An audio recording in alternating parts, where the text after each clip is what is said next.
night together. We're up all night together. We're up all night together.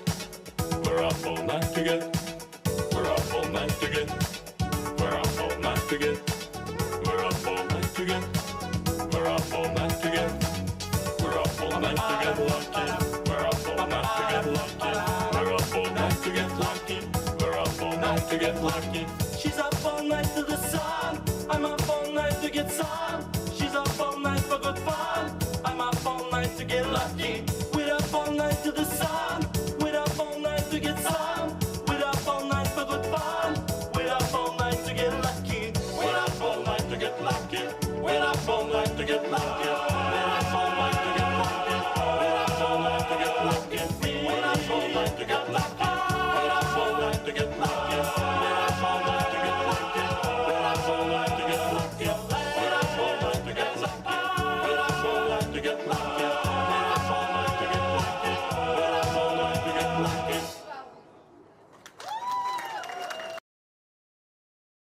Yeah man, this is Russia One String, the only one string guitarist right in and around the world. See? I am what I am. I am the day I am that I am. Exclusive. Cha! Watch this. Hey! You know my name is Brushy One String, you know. I've been to San Francisco, that's where I see my friend Pancho.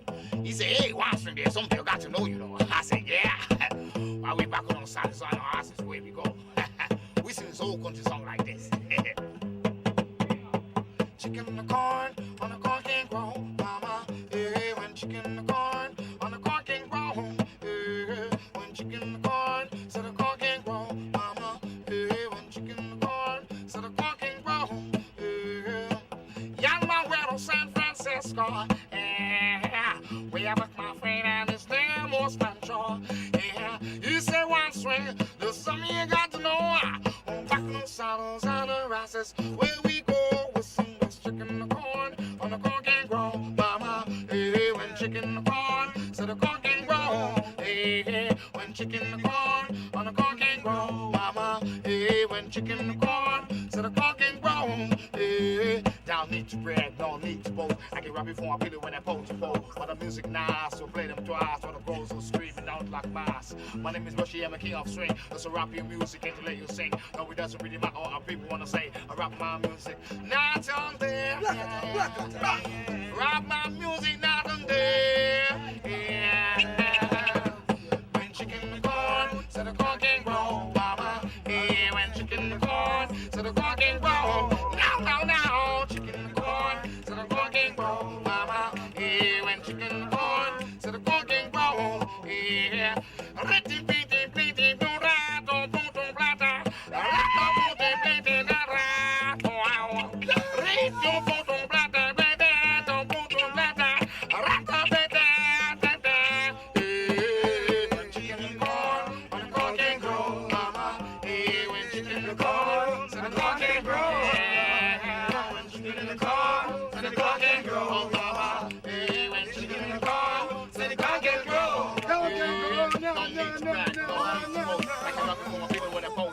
But the music nice, so we'll play them twice. For the girls are screaming out like mass. My name is Rushy, I'm a king of swing. There's a rapping music and to let you sing. Now it doesn't really matter what people wanna say. I rap my music night and day. Yeah. Rap night and day. When chicken in the corn, mama. Hey, when chicken in the corn, oh, yeah. Get the chicken out your corn, y'all. Get the chicken out your corn, y'all. Chicken in the corn, the corn can grow.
Let's take a relaxing break and leave cyber stress behind.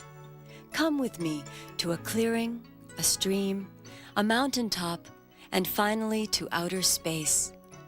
At each stop in our journey, I will share with you methods that may help you relieve the physical and mental stress that comes from long hours at your computer. Feel your serpent within, suspended now between the sky and the earth, and imagine your favorite mountain. Could be a hill, any high place where you like to be. Around and around and around. Now reverse it, coming in. Tickling is a wonderful way to relieve tension.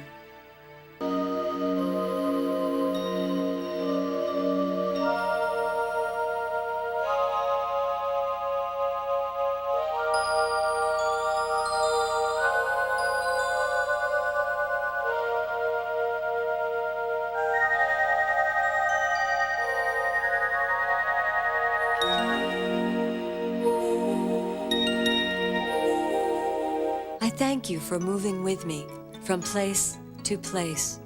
I hope you will continue to visit these places and incorporate them into your workday. And remember, relax, take breaks. Relax, take breaks. Relax, take breaks. Relax, take breaks.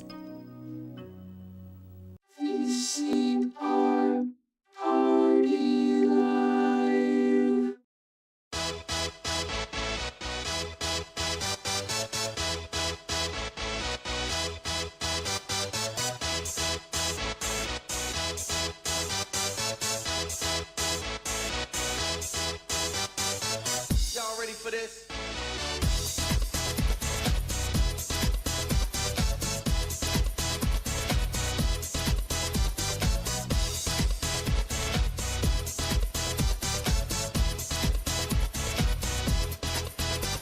Get down with the sound, house on the ground, freeze when I squeeze, drop to your knees. You must obey, I'm in here to stay, ready to take you around the way, so you're ready for this. Mind your own biz, cause I am back, yeah, the microphone biz. Need to say, go to unlimited, ready for this.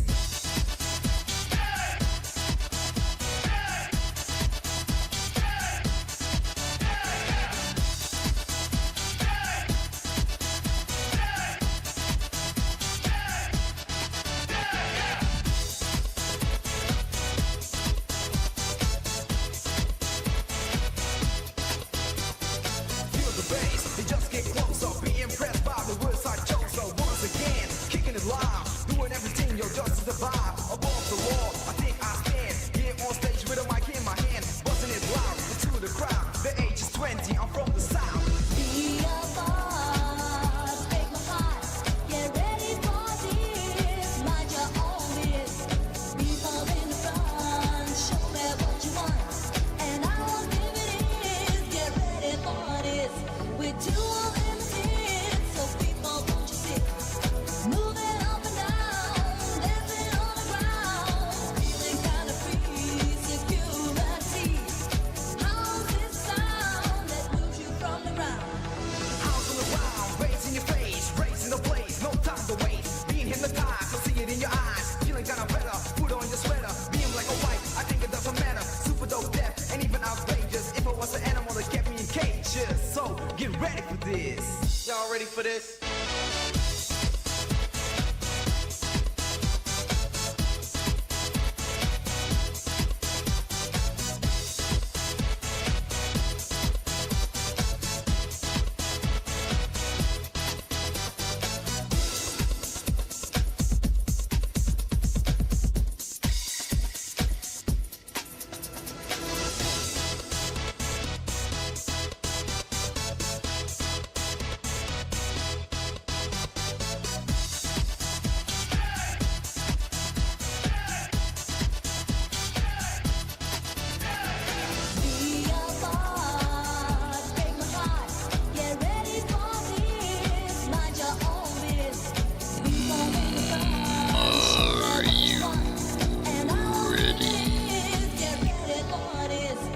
Too limited, so people won't you sit, moving up and down.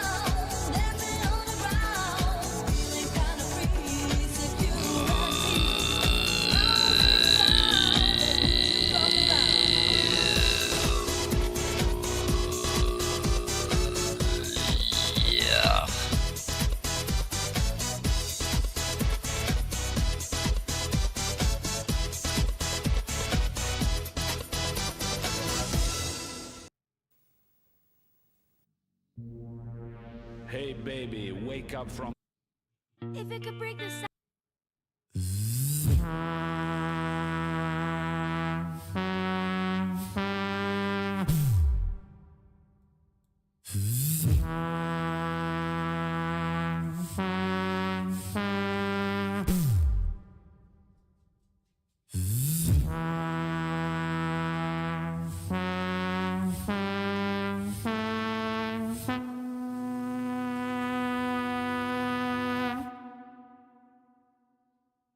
the brain's motivation neurotransmitter,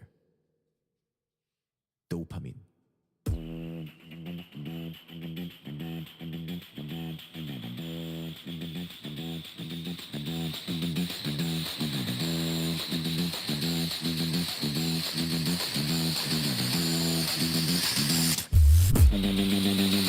Dopamine.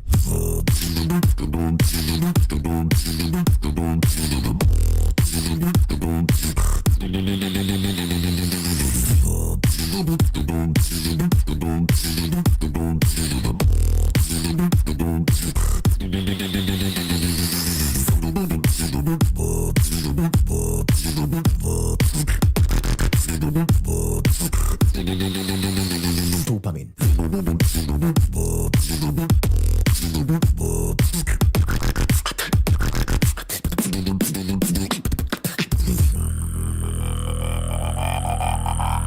Dopamine now. Can you feel it now?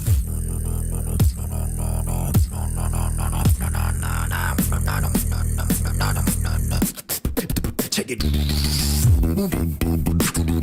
Link. This is the video here.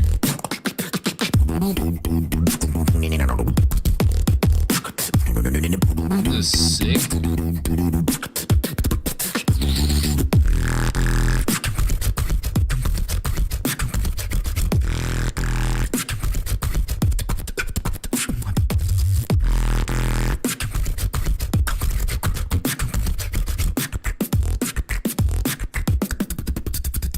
Dopamine.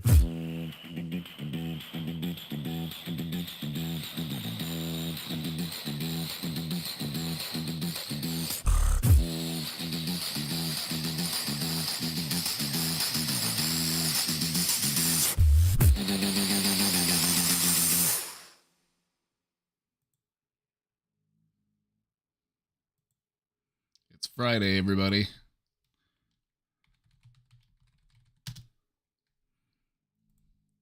Mufasa, you know we finally here, right? Well, we It's Friday then. Happy Friday. It's Saturday, Sunday, what? It's Friday then. It's Saturday, Sunday, what? It's Friday again. It's Saturday, Sunday. Hey, hey, hey, hey, go,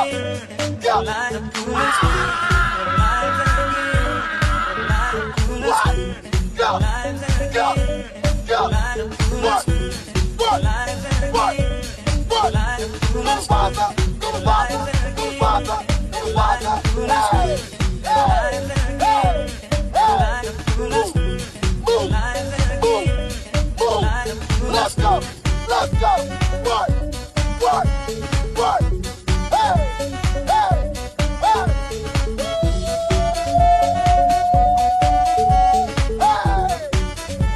no, you did. I can only do so much sitting in my chair, but welcome back, everybody. Welcome back. It's Friday. Anonymous with the 5 gifted. Thank you, Anonymous. Thank you. Thank you. I was thinking if we hit that sub goal, we'll do some Christmas karaoke later. I'll sing Wham for you. We'll sing Wham's Last Christmas.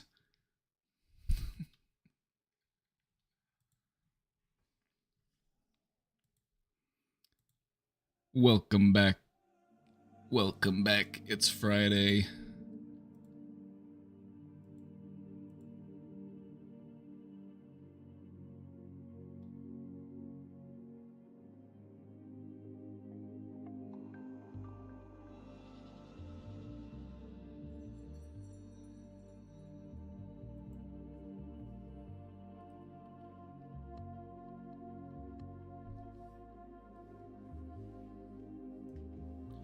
Welcome back, everybody. It's Friday.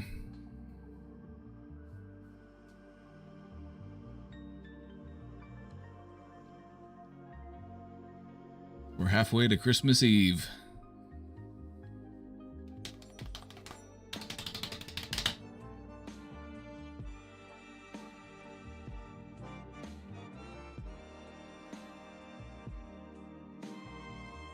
Welcome back, everybody. I hope you're having a good day.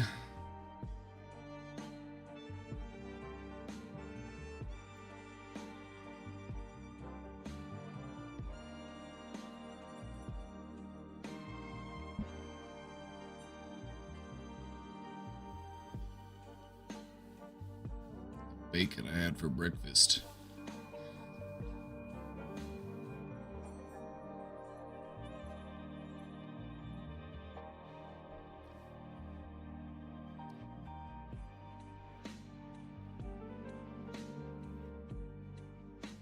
Bacon and a bagel. And a bagel with some cream cheese, some bacon, and a cup of tea.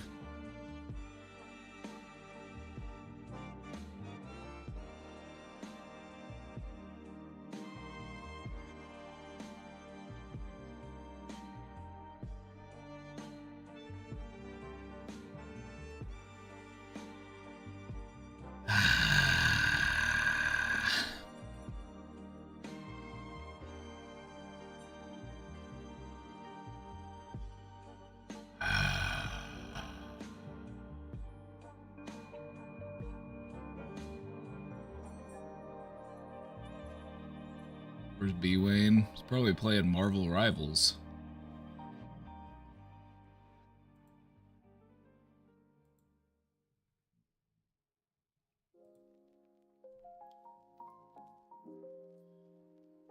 Oh, okay, so Project Zomboid finally came out with multiplayer for the new version, so I was playing that a bit last night. That was pretty fun.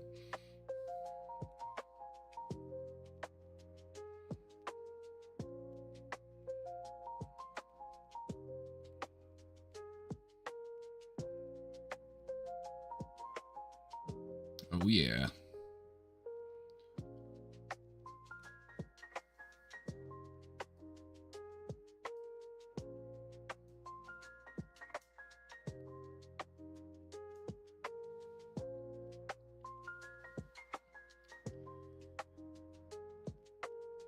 Just in time, too. Project Zomboid multiplayer. It's a great way to get through the winter. Nice little hyperfixation.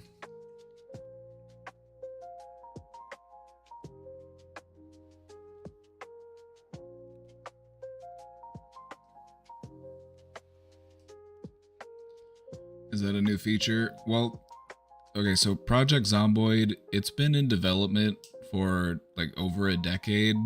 The game is still totally playable, it's just that they keep adding stuff to it, so it's still technically in early access. And with the latest version, they updated a bunch of stuff, they added a bunch of new stuff. They added like, you can have like animals on your farm, and you can like build a forge and do blacksmithing and all sorts of stuff.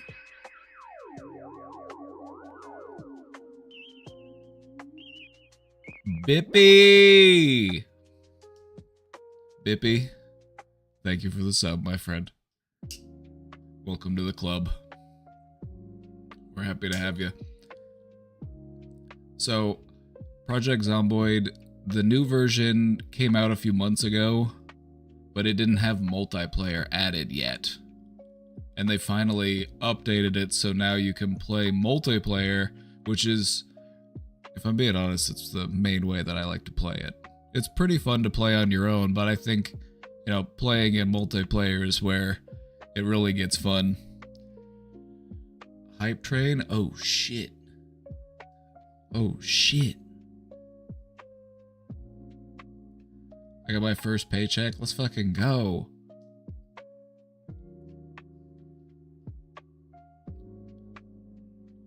If I'm being honest, my first paycheck was probably where I really started to get radicalized against capitalism. I'm like, wait a second. That's it? Why'd they take so much from me? That's fucked up.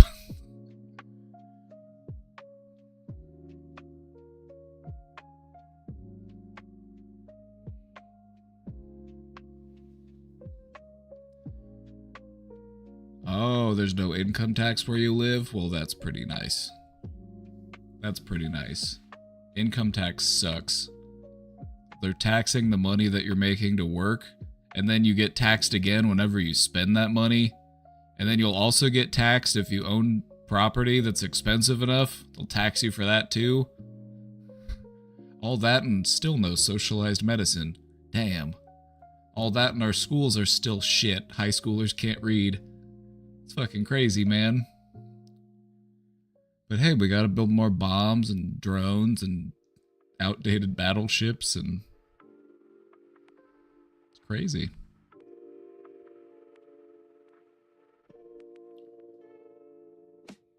What do you like to be called, by the way? I don't care. I'm just happy that you're talking about me.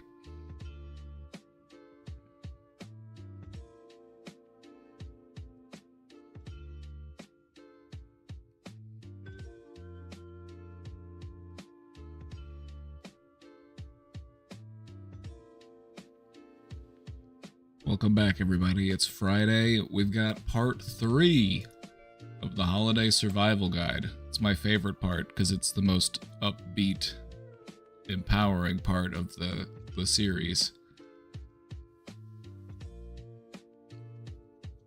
So I'm excited. I'm excited.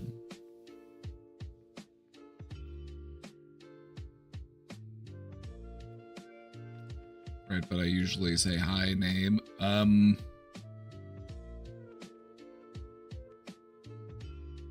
Whatever you prefer. Whatever sounds right for you. Some people call me Josh, some people call me Joshua. Ooh, fancy. Some people call me Papa.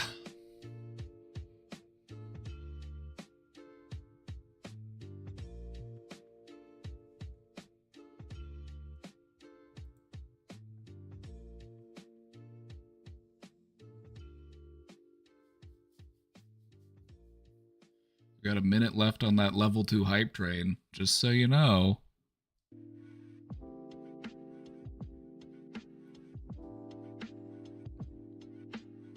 You can also call me DJ Brian Brain. That's one of my alters. One of my alter egos.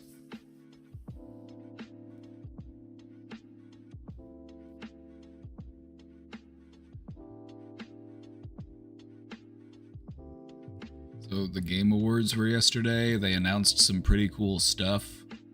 There's a few games that I'm pretty excited for. A new Knights of the Old Republic. That's pretty cool.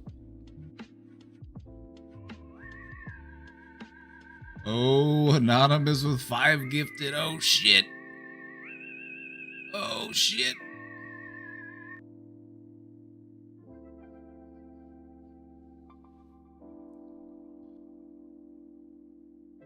Is Disney not fucking with KOTOR? I think they know better. Hopefully they've learned their lesson. Disney really needs to not interfere too much with the Star Wars process. Because the thing about Star Wars is they had plenty of good material already that they could have based the trilogies around. And they just took like the worst of all of it and mashed it together into some movies. It's like, wait, like depressed Luke Skywalker, bitter, divorced Han Solo. Terrible. Nobody wanted it.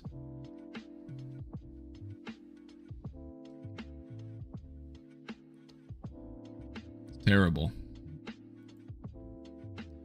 Ooh, we're getting close, aren't we? We're getting close to that sub goal. If we get that sub goal, we'll do some Christmas karaoke later. They bought Star Wars to capitalize off it, and that's it. the best thing to come from Disney acquiring Star Wars was the Star Wars area at Disney World. That's kind of cool. I got to go there with Casey. We went during this it was this late night event where it was for couples and stuff.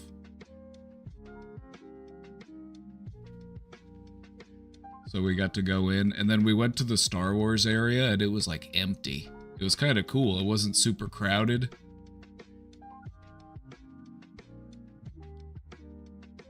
It was pretty fun. It was pretty fun when there's only 10 other people walking around in the area, you know what I mean? Instead of 300. So yeah, that was pretty cool. Not even a super big Star Wars fan or anything. I liked it a lot when I was younger. I wouldn't say I'm some sort of fanatic or anything, but it was cool to see that. They really did a good job at the Galaxy's Edge.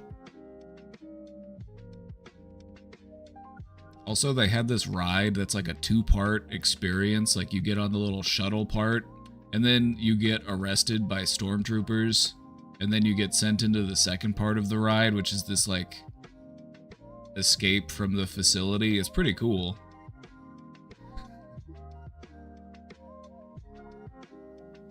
Rise of the Resistance. Yeah, that's the one. That was a pretty cool ride. I really thought that was cool.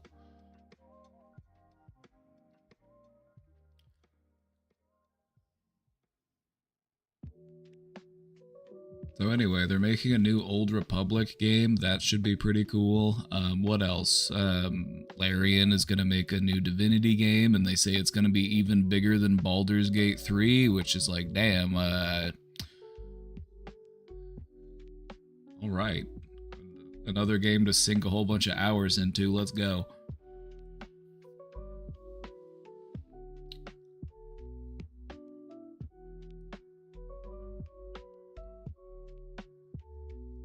Let's see, what else? Oh, Total War Warhammer 40k.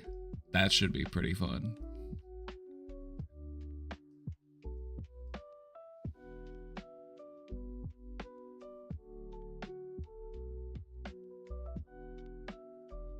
The Warhammer 40k space is very peculiar because the fans of Warhammer 40k are either some of the chillest, wokest people you've ever met, or they're actual fascists.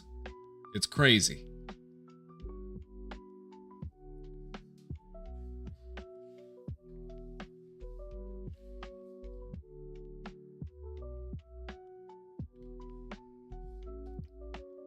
There was a lot of other games that were announced, a lot of just a lot of slop, you know what I mean? A lot of that Unreal Engine slop, a lot of that gacha slop.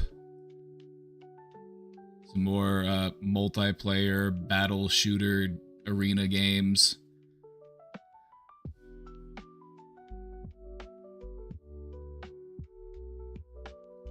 I don't know why everyone hates on Disney adults. Well, they're referring to a specific type. They're basically the NFL fans where they're painting their faces and getting in fights at the sporting arena. It's that level of enthusiasm, except for Disneyland.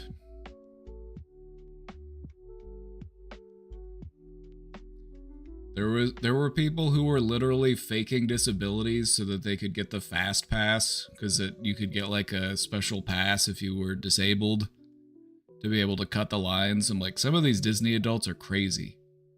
They have their own club that you have to pay to be a member of. It's it goes deep, all right? It goes deep. Once you go into the Disney adult rabbit hole, okay, it goes deep.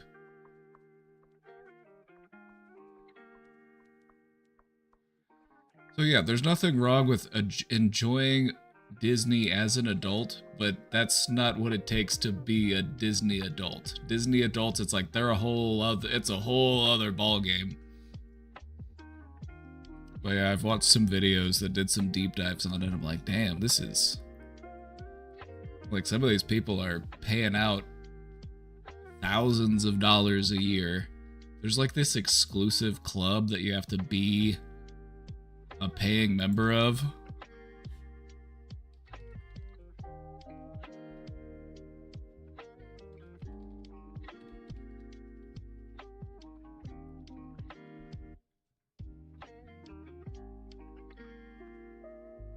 It's crazy.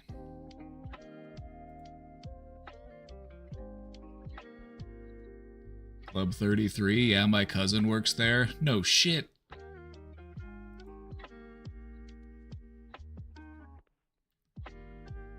Yeah, that's for like the rich Disney fans. Club 33.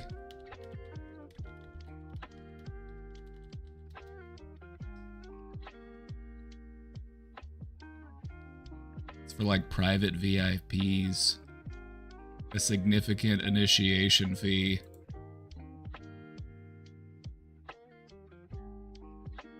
The initiation fee is like $65,000 and you have to pay like $20,000 a year. I'm not even kidding. It's insane.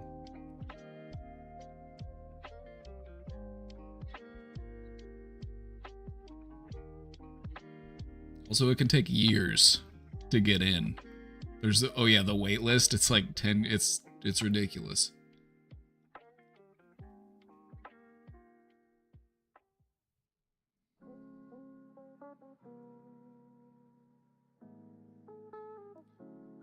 When I went to California, I had to choose between Universal Studios and Disney. In California, I prefer Disneyland over the Universal in California. The Universal in California is fine. It's worth going at least once or twice, but I've been a few times and it's definitely like the thrill wears off because it's not all that big. The Universal in Florida is way better. It's like way bigger. The one in LA is pretty tiny. I still loved it. It's not bad. Like I would recommend going at least once because you get to do like the studio backlot tour. They've got some fun rides and stuff, but it's definitely like you can see it all in one trip. You know what I mean?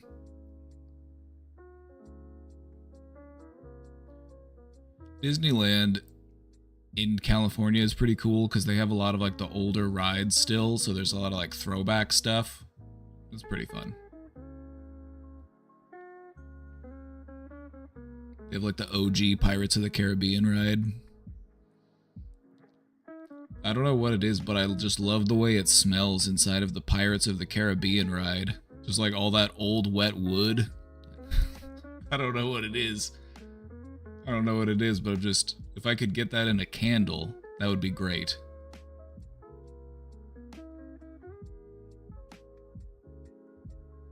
It's the boronated water.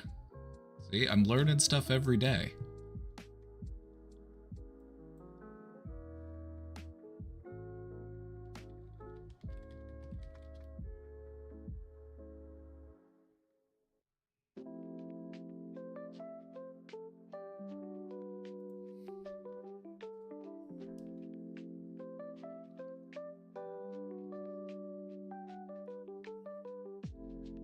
The history of Disney is a bit dark, I fear.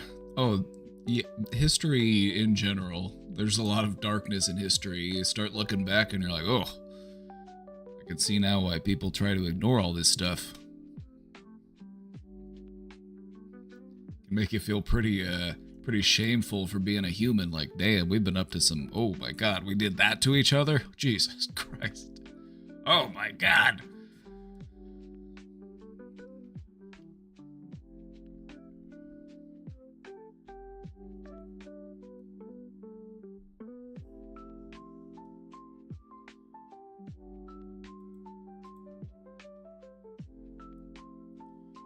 You think Walt Disney is underneath the Disney World Magic Kingdom castle, cryogenically frozen? Yeah, he's down there in the tunnels somewhere. They got tunnels under that park.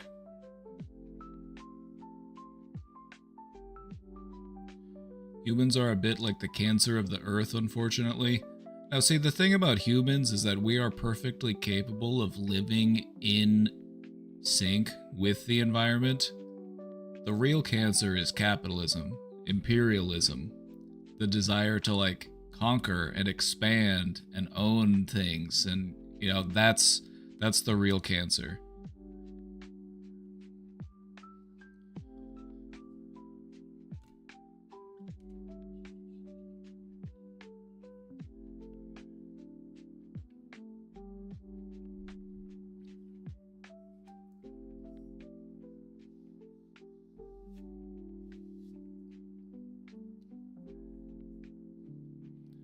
Cryogenically freezing yourself so that they can bring you back in the future is the most absurd thing. It's like,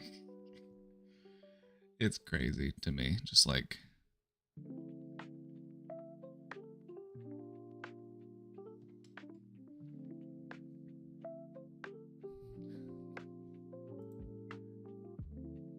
the power is gonna go out and you're gonna turn into a soup.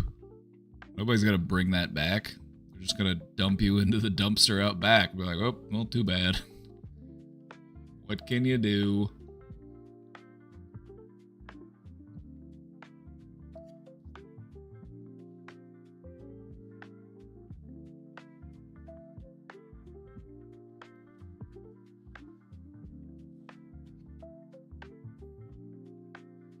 I would rather roll the dice on reincarnation. Be like, all right, send my consciousness back into the collective, and then I'll respawn as something else. I'd rather roll the dice on that than be like, let me go ahead and just freeze myself on the off chance that humanity gets to the point where we just start unfreezing people.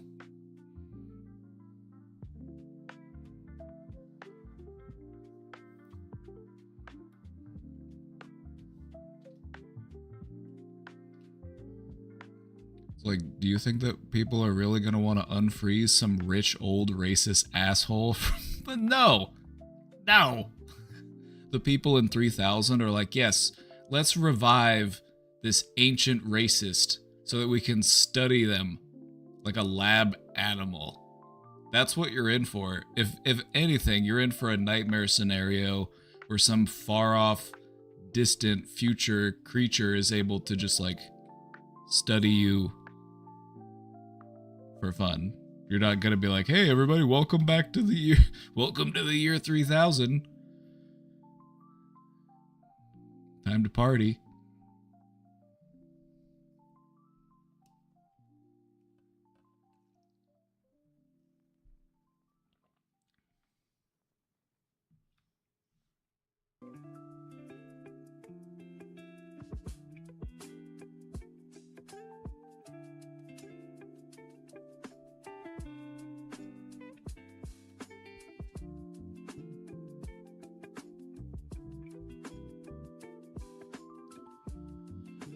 Alrighty, everybody. We've got some questions in the box, so let's get down to business.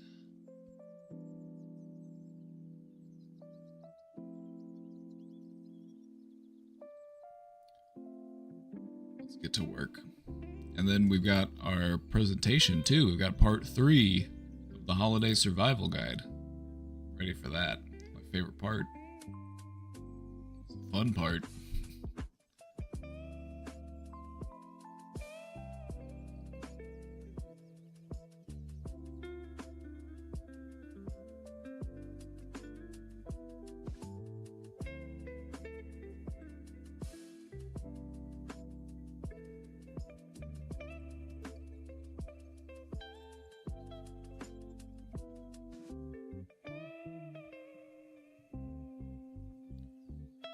My brother has diabetes. He always reacts physically to strong emotions. It's often so severe that he has to go to the hospital.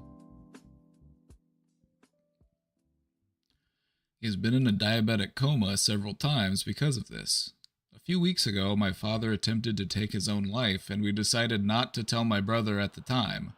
Now my father has worked on his issues and wants to tell my brother, but he feels ashamed and asked me to tell him instead. I think my brother deserves to know, and I want to respect my father's wishes and help him share this, but I'm afraid it could lead to another hospitalization. How can I help my brother stay calm? Are there techniques I can try? what normally works for your brother? Also, first, there's a lot to unpack here, so I just want to say I'm sorry for all this stress you're going through. Sounds like your family's just going through it right now. What I would encourage you to do is, if this is a conversation that your father wants to have with your brother, you should all be there for it.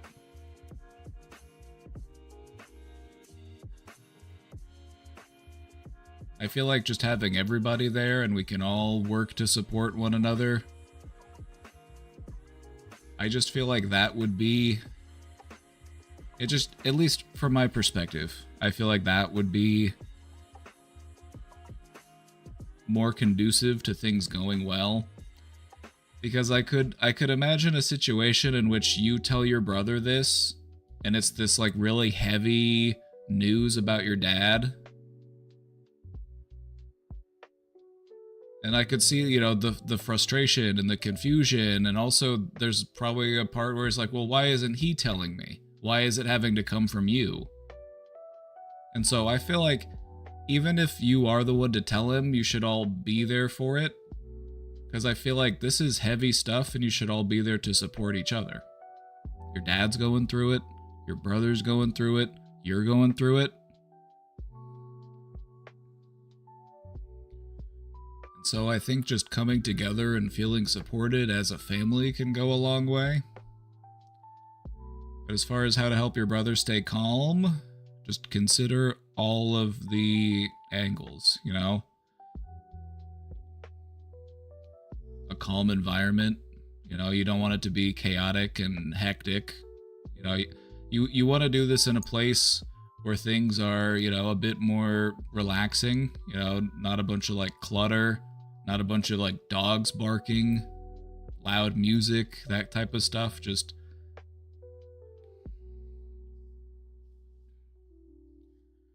don't forget to take those big, slow, deep breaths. I would encourage you to also provide your brother with words of reassurance.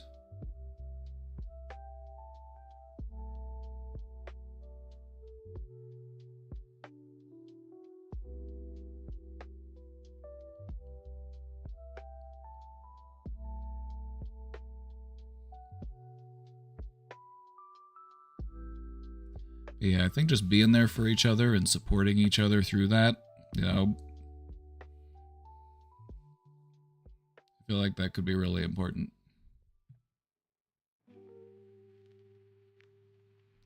Because I feel like if your dad was there, you know, you could frame it differently and it would feel, you know, I could just imagine the vibe being different if it's just you passing this information along versus, hey, we're all coming together to talk about something heavy, you know?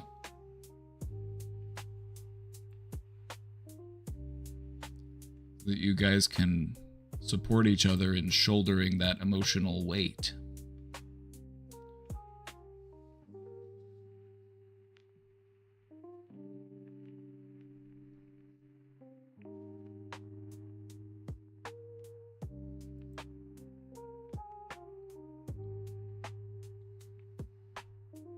Either way, just take some time to think about it, continue to talk to your dad about it, and just how you would want that to play out.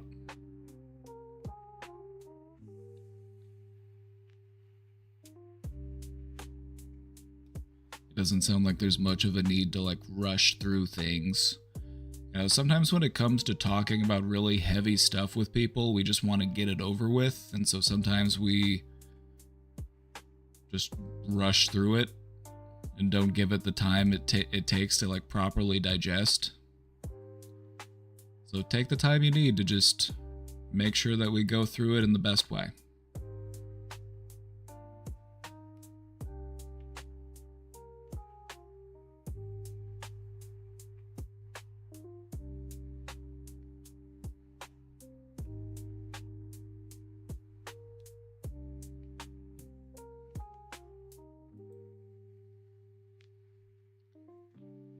Hello, I think I have beef with my 9-year-old brother-in-law. Let me explain. My son is 7 and we are living with my in-laws. I put a question in here earlier about how my brother-in-law told my son to kill himself. He essentially introduced my son to the concept of suicide. Damn, at 9? Telling a 7-year-old that? It's like, it's really sad, but it's not all that surprising, unfortunately. It's like, just the way that kids have unrestricted access to the internet, and it's like stuff they probably hear at school too. It's like not fun stuff to have to talk about, but you know, it's when you're a parent, it's the type of stuff that does pop up that you do have to talk to your kids about, you know, and it might not be the time that you were hoping for it to be. You might have been hoping that you had more time before you had to talk about it. It's these damn phones. Yep, it's these damn phones and iPads, and you know, it's like it's in the video games they're playing. The other people are telling them to do it, and it's in the comment sections online. It's like people don't really understand what it actually means. They just know the words, and they know that the words carry weight, and they're trying to just use it as like an insult when they don't really have the proper brain power to understand the nuance of what is going into what they're actually saying.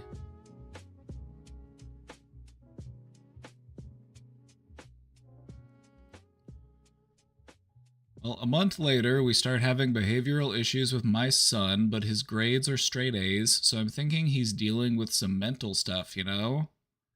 Then 2 weeks later, the school calls because they are concerned for my 7-year-old's mental health as he was talking about killing himself.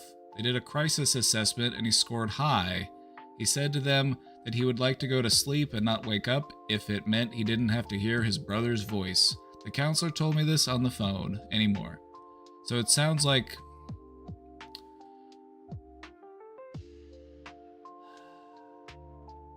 time for a really important conversation with your child, you know? It's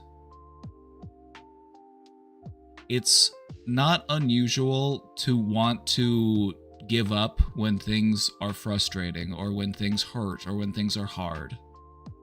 It's not unusual to feel that feeling like I just want to quit, I just want to walk away. But it's really important to stress to them that that's not the answer, that's not the solution. It is a permanent solution to a temporary problem.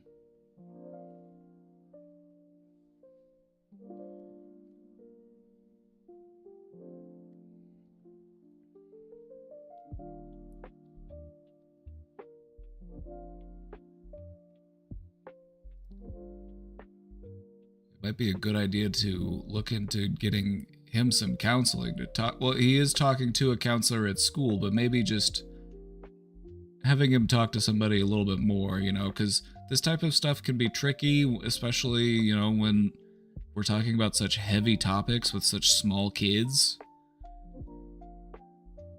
And, you know, it can be frustrating because you feel like as a parent, this is stuff that I should be able to talk to my kid about, but it's intimidating, it's daunting, and you want to make sure that you go about it in the right way because it's scary. So I would highly encourage you to seek the advice and guidance of professionals at this time.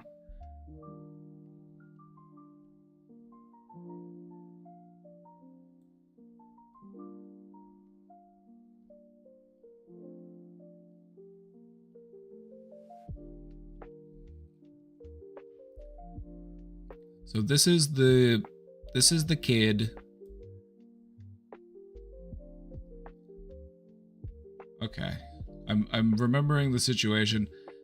It's only going to be temporary that they're going to have to be living together. It's going to be over here within the next few months, right?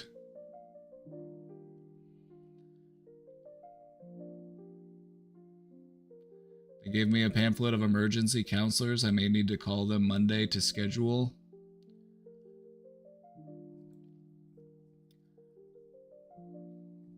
You should definitely continue to monitor the situation and see how things go. I would also just take some time to kind of, you know, see how he's doing. Just watch how he behaves in his normal day. Like, because it'll like, when kids are going through heavy emotions, they don't have the language to talk about it like you and I do. But it does come out in other ways. It comes out in how they behave at school or at home. It comes out in, their behaviors. It comes out in how they play. So those are the things to look for, is like indicators of stress.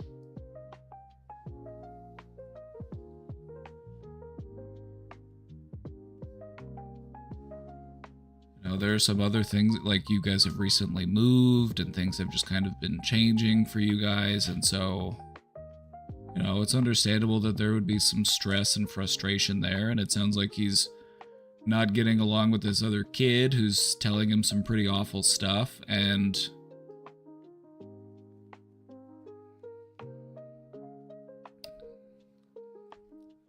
the good news is that children are very resilient. But it's important that we intervene whenever stuff like this is happening. This is the type of stuff that you don't want to just try to forget about and hope it goes away. This is the type of stuff that you want to talk about and work through so that things can go back to how they were.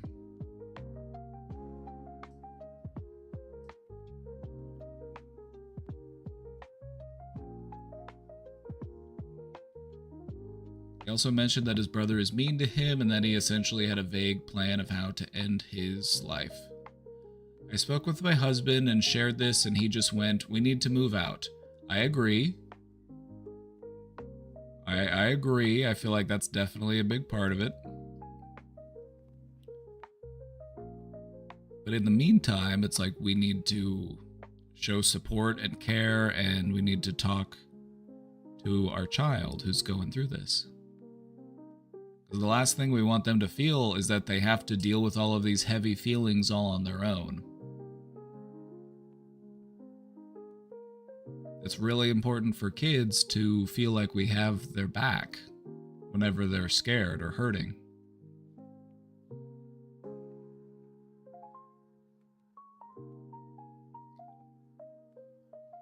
So we're meeting with a property manager on Monday, but let me explain the beef. None of this started until after Eli told me his brother-in-law told him to kill himself. On top of that, the kid is mean to my son, and just straight up. And what are his parents doing about this? How do his parents feel about this? Like, have you looked them in the eye and like, how do you feel about your son saying this?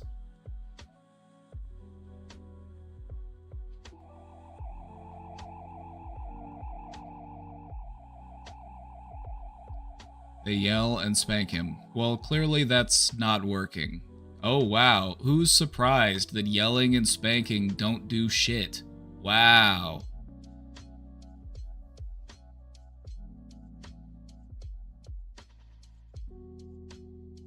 They whipped him in front of all of us. It was odd. Honestly, if you were a mandated reporter, it's like you've got some stuff to probably make a concerned call about, you know what I mean? But it might be worth waiting until after you move out to avoid opening that can of worms while you're still living there. Like, I've worked jobs in my life where I was a mandated reporter, and if we saw stuff like that or heard that stuff like that was happening, it was a mandatory report to Child Protective Services. Like, yes, I have some concerns about the welfare of a child. This child has been telling other children to kill themselves and has been physically, is being fit, you know what I mean? Just like raising some concern for a wellness check. Because it sounds like these parents need some extra support in raising their child as well, because they're dropping the ball here. And that happens. But that's what emergency support services are for. So that we can avoid a tragedy.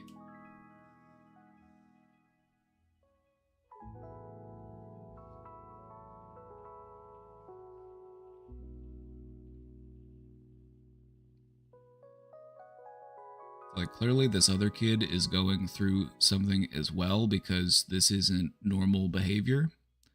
They are transferring that frustration that they are feeling onto another child, which commonly happens.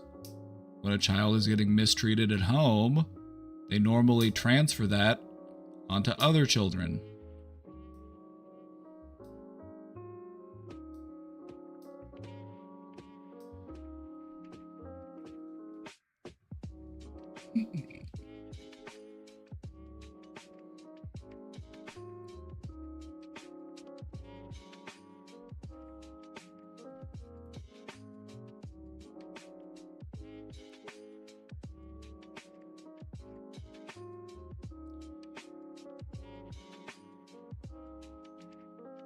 On top of that, the kid is mean to my son, just straight up. On top of that, I have a feeling he is the one who told my son how to do it. We are moving out in 3 weeks if all goes well.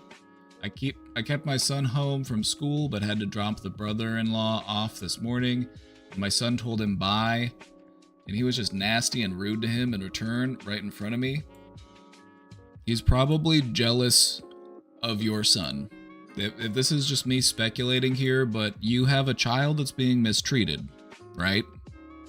You have a child that's being mistreated, and then they see your son, a child who has doting, affectionate parents, and that angers them.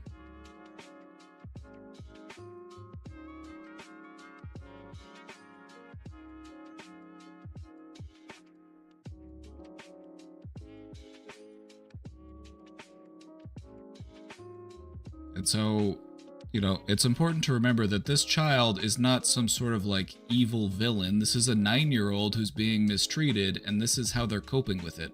Of course it's unhealthy, and of course it's scary. This child needs help, though.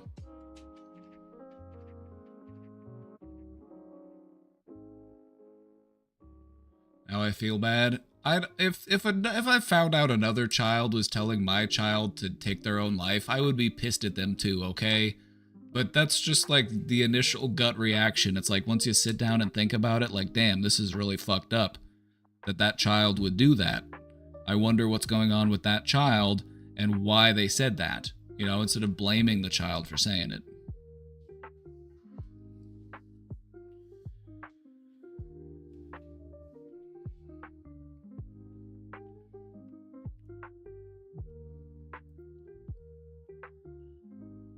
It was just nasty and rude to him right in front of me. Well, yeah, because you're also the parent that's there. This child, you said that his parents were acting weird.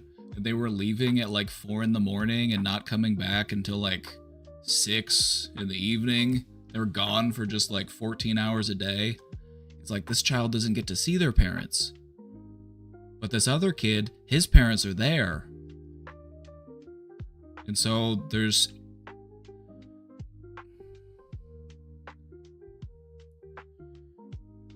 The fact of the matter is that this child is being mistreated. Do what you will with that information. If you were a mandated reporter, you would probably have to make a call on it and be like, yes, I have some concerns about this child. And then just talking about what's going on, talk about what's happening. Because this child needs something. They need an additional layer of support, whether it be, counseling or parental coaching or, just something to make sure that this doesn't get any worse than it already is.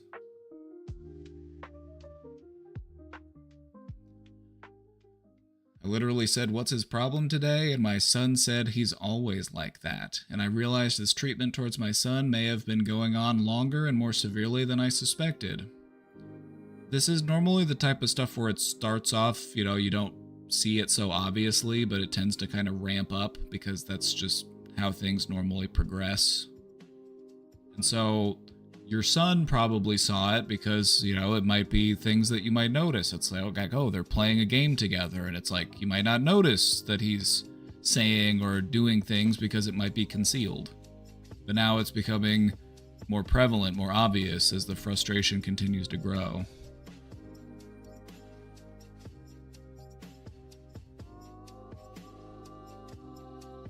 Any advice to help him cope and manage until we move out? It's all eyes on Christmas, okay? It's all eyes on Christmas. You got Christmas coming up. What I would encourage you to do is to just try to manifest that holiday cheer. That could do a great deal of heavy lifting to get you through the next couple weeks. Go look at Christmas lights. Go out and meet Santa. Go out and, whatever's going on in your area.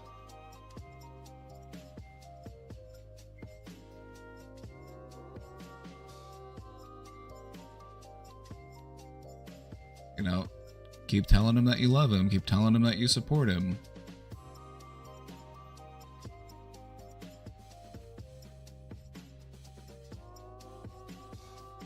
I would also just continue to be as kind and as loving as you can to the other child as well, because just because they're hurting, and it's important, we want to protect our child, but it's like, in the meantime, you can still do everything you can to be as understanding and loving to this child that's hurting as well.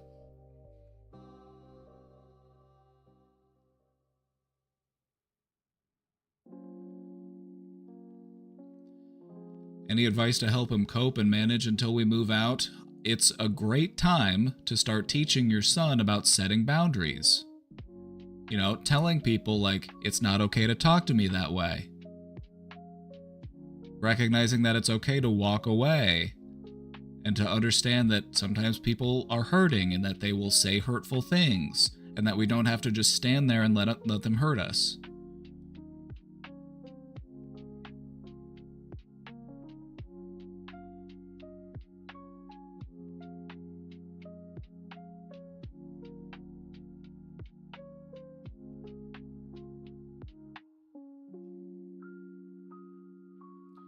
Good point. I haven't taught him that much about boundaries yet.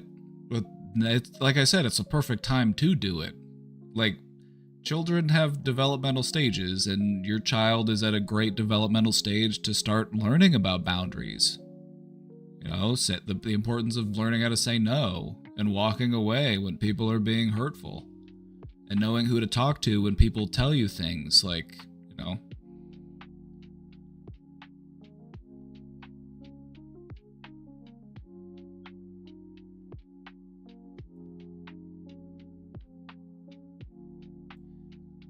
Anyway, I think you're going to do a great job. Just take some time to think about what you want to say and how you want to do.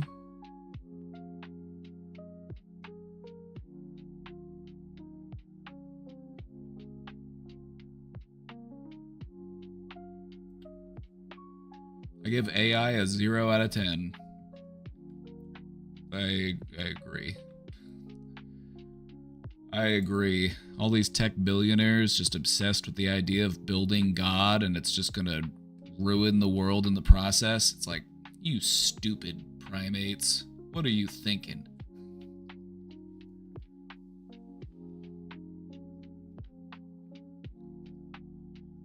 I prefer my Wendy's drive-thru order to be taken by a sassy human. I'm about to get skinny, though. Well, yeah, because fast food sucks now. I'll go ahead and say it. Fast food sucks. It's not worth it. This is just another reason to let it go. There's no reason why fast food should be so expensive, but also so terrible. You can literally just go to a local restaurant, your local Mexican restaurant, your local Chinese restaurant. I bet they've got food that's way better, that's about the same price. I went out to eat with Casey to a Mexican restaurant a couple weeks ago, and it was like, oh wow, an entree here is the same price as like a combo meal at McDonald's. And you get chips and salsa.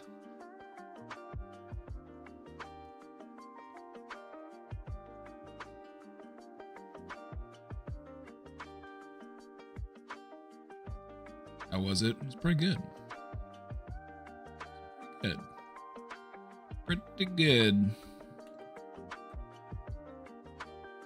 We do have some pretty authentic places here. It's like the idea, like, for a while, it's like the idea that like you couldn't get good food of a certain type in certain regions. It's like that's becoming less and less of a reality.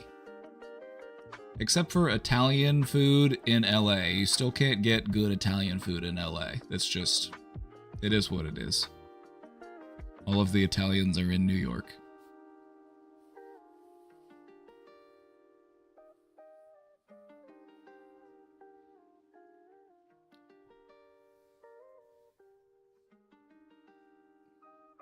It's also a great time to learn how to cook at home. I would encourage everybody to at least have a couple things that they feel confident to be able to cook. You know, there's a lot of recipes that are pretty simple, pretty straightforward, but also cost-effective and tasty.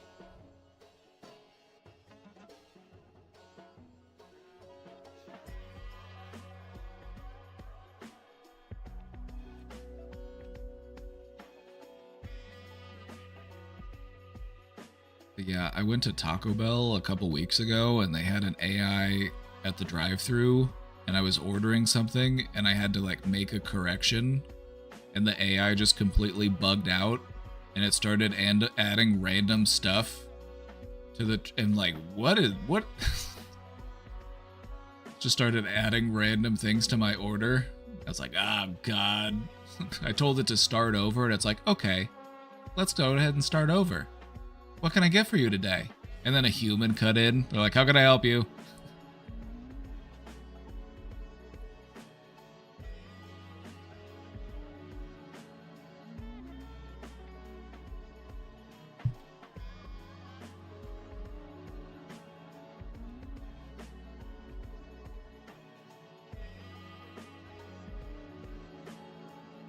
The issue is I have to be in a good stress-free state of mind to be able to start baking something.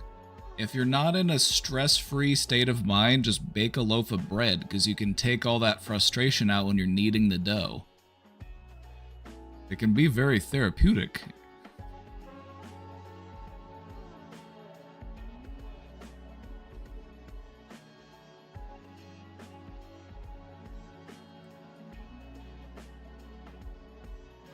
Punch the dough.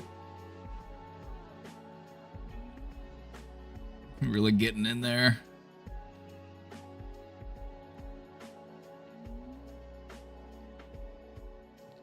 Pretty sure that's how bread was first invented, was just somebody who was really pissed off and was like, I need a dough ball to mash. I need to mix up some gloop. I need to just squish it. The original stress ball. And then they said, hey, you know what? Let's throw that thing in the fire and see what happens.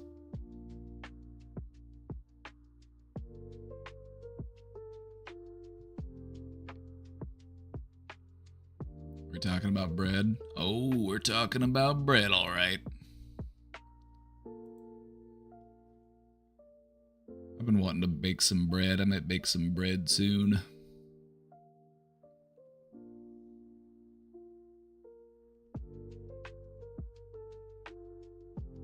Also, I don't know what it is, but like a freshly baked loaf of bread with some butter is one of the tastiest things in the world. It's so simple, but it's also just, there's something about it where it's like, And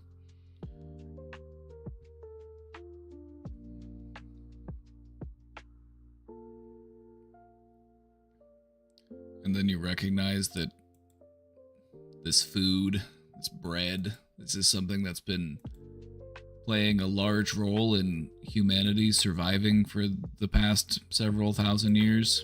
That's pretty cool.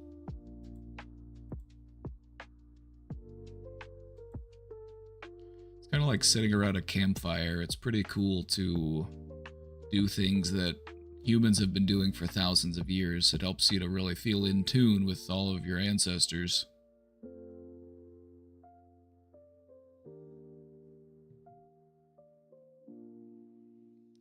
Now I want bread and butter. You can teach the kids how to bake bread. They can help you knead the dough. They can get some of their frustration out too. Just make sure they wash their hands first. Who knows where they've been?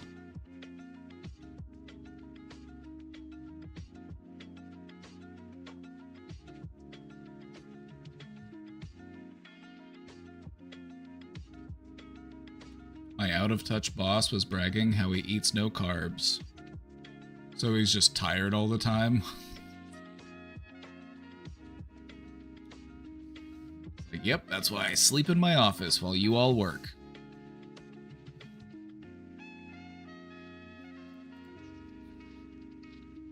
Because I'm too proud to eat spaghetti.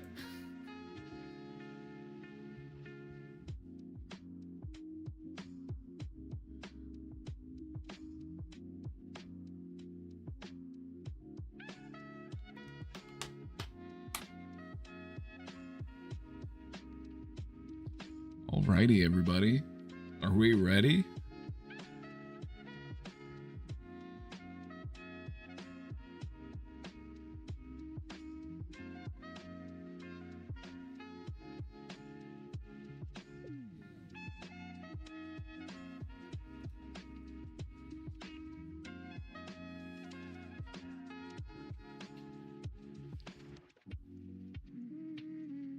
This is part 3 of the Holiday Survival Guide.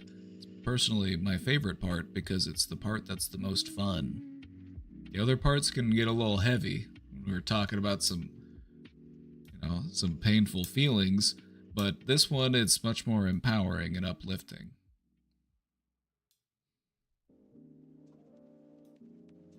Our main goal here today is to leave you feeling powered. Leave you feeling empowered in your ability to help redefine what the holiday means to you.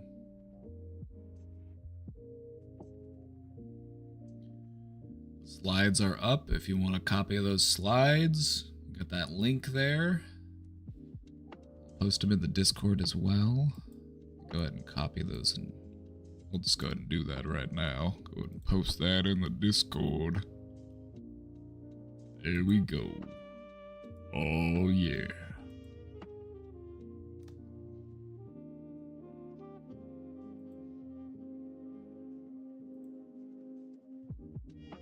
Before we begin, can anybody explain to me what this is all about? A giant roll of toilet paper? 555 square feet? How does this even fit on your toilet paper roll?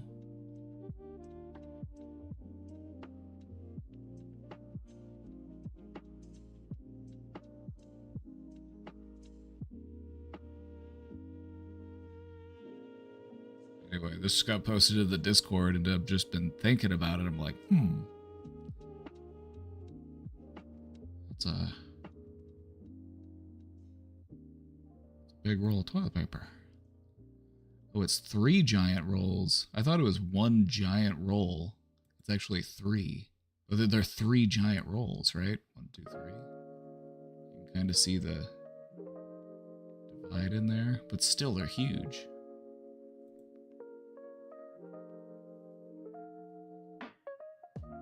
And I know they're not putting this in the bathroom at work because they've only got that 1 ply.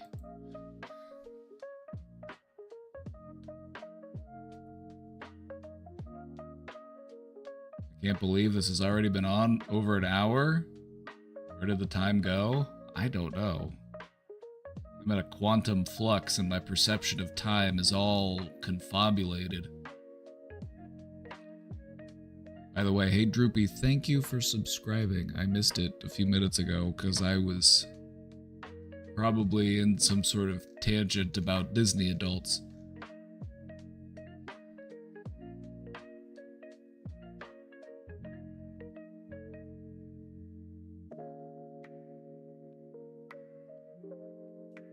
It always sucks to run out of toilet paper, and if you have to buy it in a store, it's a bit embarrassing. You embarrassed about pooping? I have some good news for you. We all do that, actually.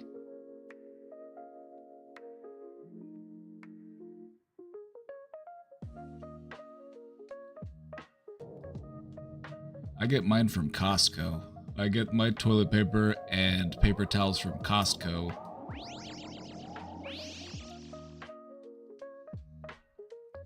What will happen to toilet paper when the economy inevitably crashes? We'll find a way, okay? So there's this technique. It involves 3 seashells.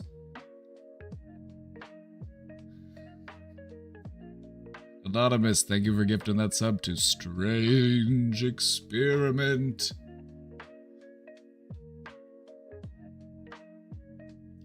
You get a bidet. Could use a big leaf.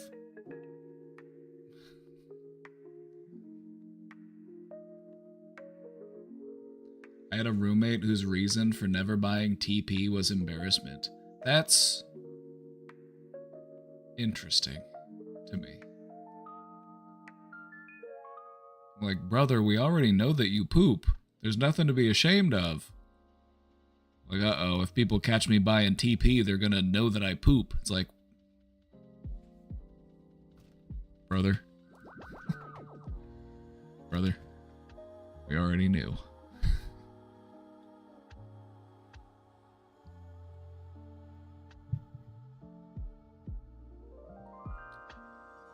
Something that we don't often talk about is the amount of shame that some people pack into the concept of pooping, which blows my mind.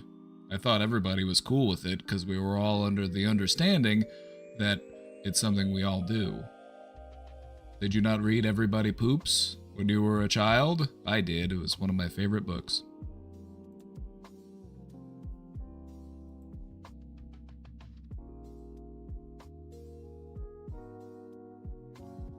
I've been thinking of getting a bidet, but I either have to deal with the headache of hooking it up with an extra hose for hot. That would be a pain in the ass. You could get an electric one where it warms the water for you, or you could just get the nice refreshing splash of cold water on your bum, which isn't as bad as you would think. It's not as bad as you would think. It's brisk.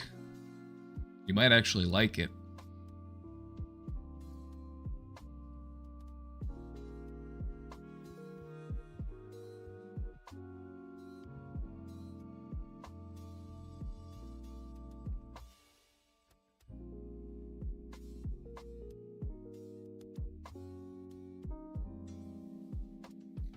When I was in Spain, they had bidets that were like a mini sink. Oh yeah, some places have bidets where it's like it's its own thing. It's like you poop on the toilet and then you have to like waddle over to the bidet. Like, I have to like waddle over, and then there's a separate thing for like the ass washing station. Which that's just taking up too much square footage. You know what I mean? Like, that's just a whole other thing just to wash your ass. Like, not in this economy.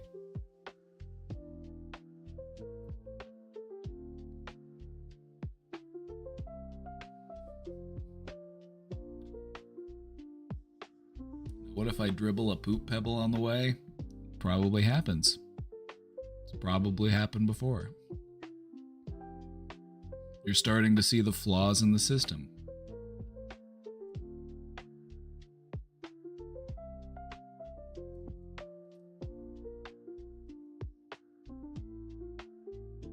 You have to waddle to it unwiped. Exactly.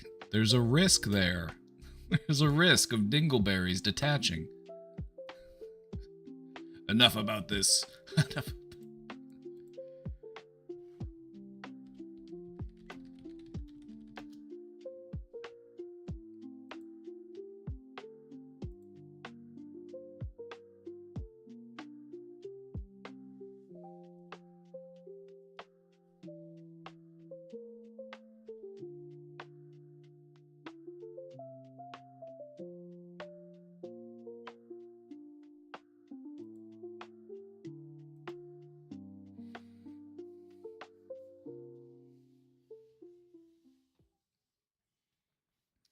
This presentation is weird. I know, I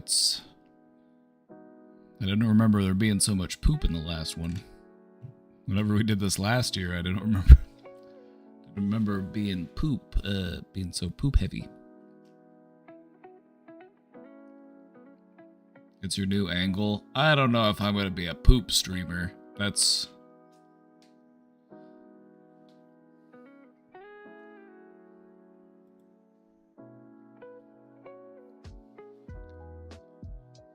I'm not anti-poop, though. Like, I would argue I'm poop positive. Love a good poop. I wish you all good poops. May your poops be merry and bright this holiday season.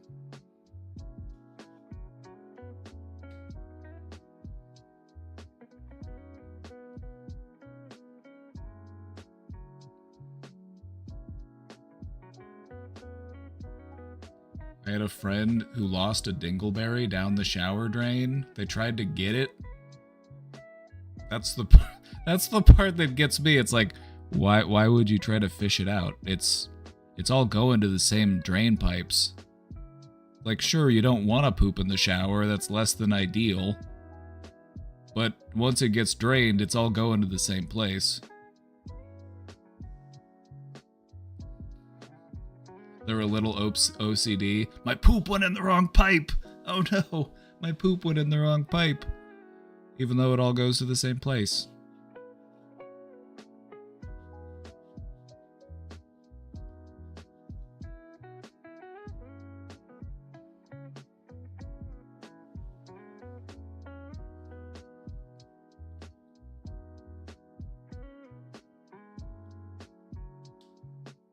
How do I transition back into the presentation?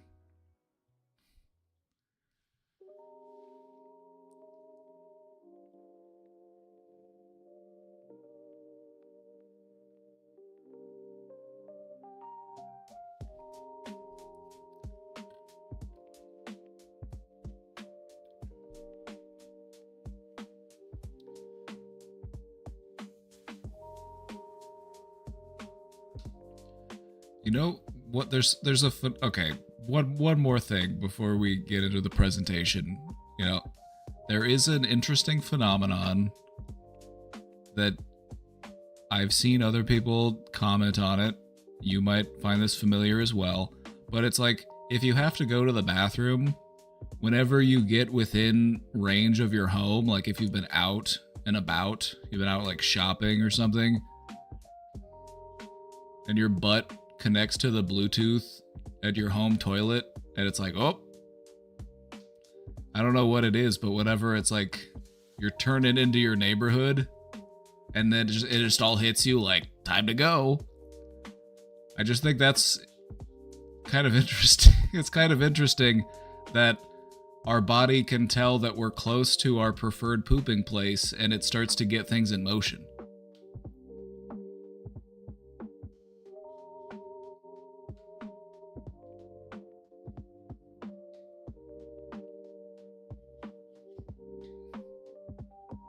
The homing beacon has been activated. My butt has connected to the Bluetooth of my local toilet.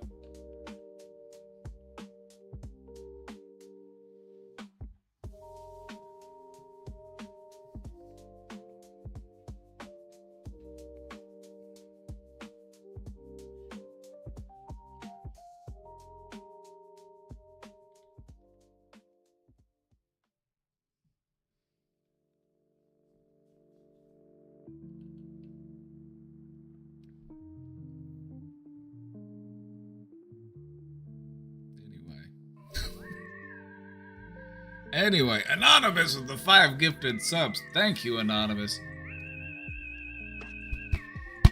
We made our sub goal today. We're gonna do some Christmas karaoke later.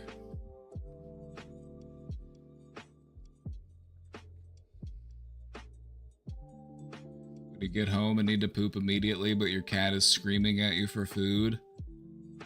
Or you try to close the door and they're like, you just see their paw reaching under and they're just like,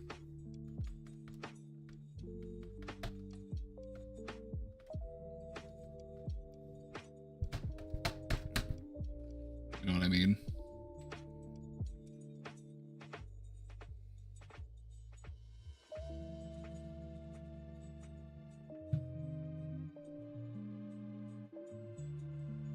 Miss Poopy will sit on the toilet while I'm in the shower, and she will meow at me while I'm in the shower. She's like, hey, what are you doing in there?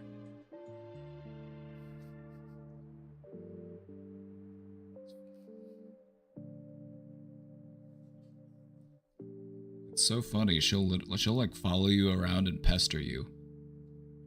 She demands pets. And if you walk away from her before she's done getting pet, she'll slap you. Or she'll grab you and pull you back.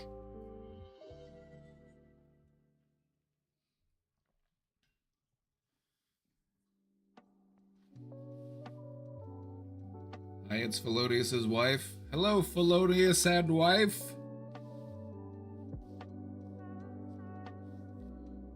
Listening on my phone in the car. Very cute.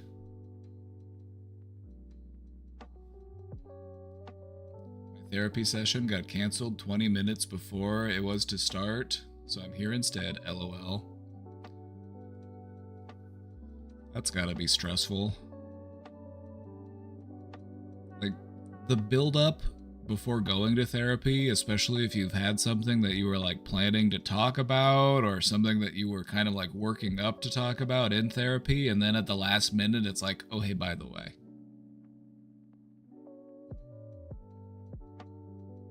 Like, oof.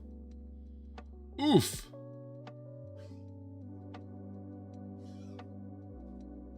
You hate to see it when somebody gets psychologically blueballed by their psychologist.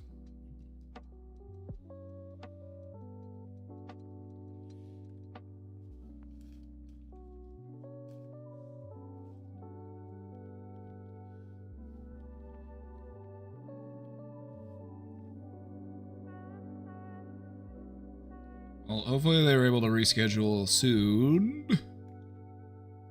That's frustrating. Getting anything canceled at the last minute is frustrating. Therapy, I would assume it to be pretty frustrating.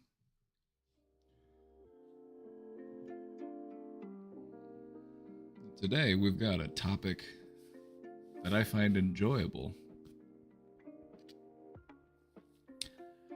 Now, this was something we started doing last year. I wanted to get this holiday survival guide, because we recognize that the holiday is a time where a lot of people may be struggling. With this part of it, my favorite part, this is when we start to focus on what exactly we can do to make things better, more enjoyable, more fulfilling.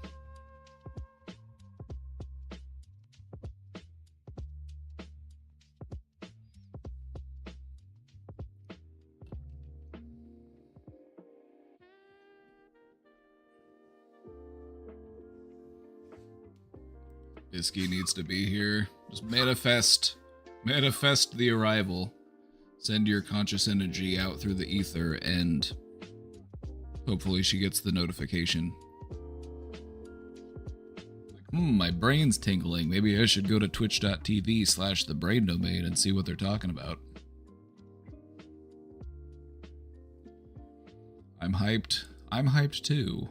Some of you might have been here last year for the presentation. If you were, salutations. If you were here for the last one, you're a real one.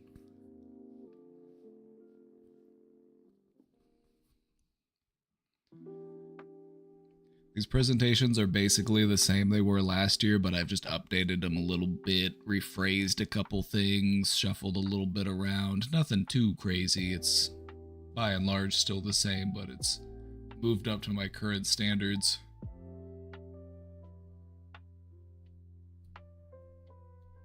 So,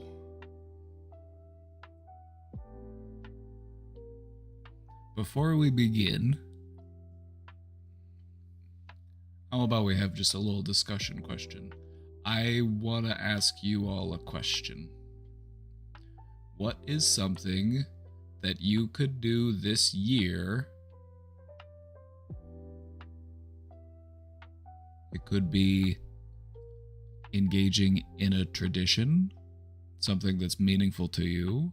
It could be forming a new tradition, trying something new. But what is something that you plan to do or would like to do this year to help cultivate some holiday joy?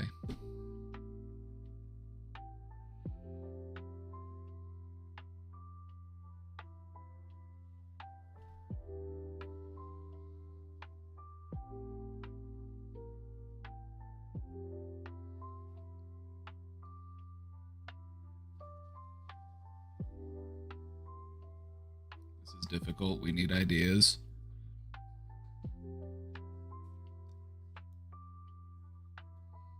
The thoughts are already inside your brain. You just have to dig around for them. Update, I gave my letter about vocal rest to HR and everything went fine. She's very nice and professional and seems to be good at her job. You love to see it? Decorate a Christmas tree. That's a good one. I find decorating to be a nice way to feel that holiday joy. It doesn't even have to be anything too expensive. Like, what I like to do is every year we try to get like maybe one more little decoration or maybe one more little ornament. And so you kind of build up over the years and it can become a tradition in itself to like, all right, I'm going to go pick out a new ornament I like, or I'm going to go find a new bit of decoration that I like and I can add it to the collection.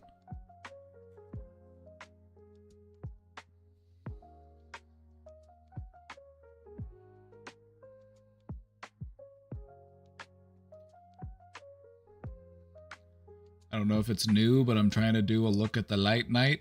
Love a good look at the light night. You got to go out and look at the Christmas lights. Especially if there's neighborhoods near you that really get into it, or if they have like community light events. Those are pretty cool. They have a couple out here that they do. I think we're going to try to go to one. The lines for some of those can be pretty long. Might be there for a couple hours, but they're pretty cool.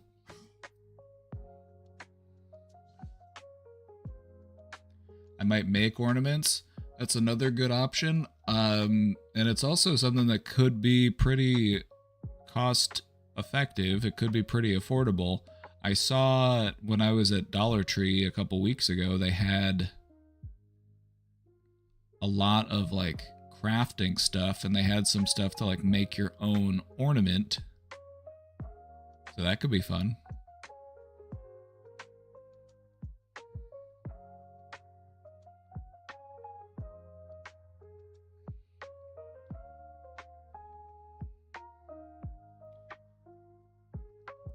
We moved to a new apartment and we're excited to have a room for the Xmas tree this year. Nice. Sunday we're gonna go get the tree.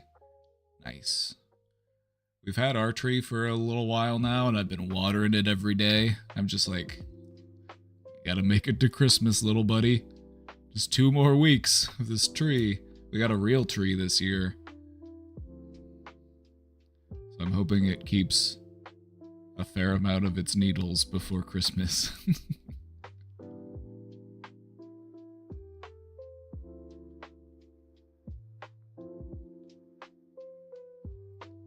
Probably gonna watch the Christmas movies I loved as a kid. That's always a good one. That's one that I like to do. What I find interesting is when you go back and you watch those movies, you might find yourself relating differently to different characters in the film. You know, maybe it was a movie you liked watching when you were a kid, and you tended to identify more with the children in the film. But then as an adult, you can start to identify more as the adult in the film, and it's interesting to just see how our perspective can shift and how we can start to empathize differently.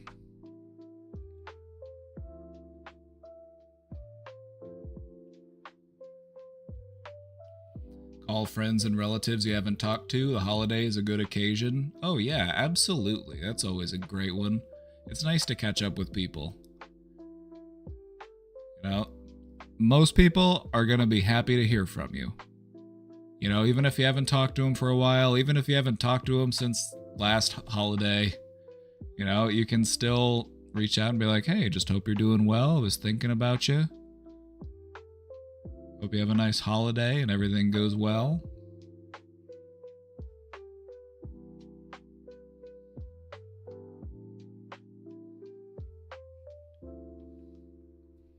Last year I introduced the annual festival of desserts to our school staff. Now that sounds nice.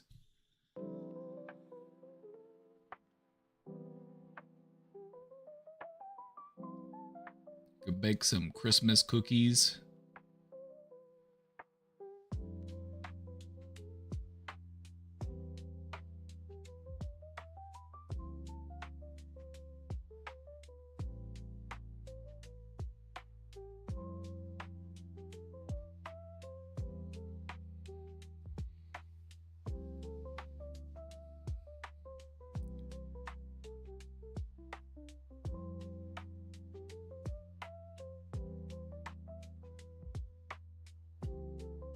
just thinking about my favorite Christmas movies. Like, without a doubt, Home Alone 1 and Home Alone 2 are up there. Those are both... I think I might actually even like Home Alone 2 better.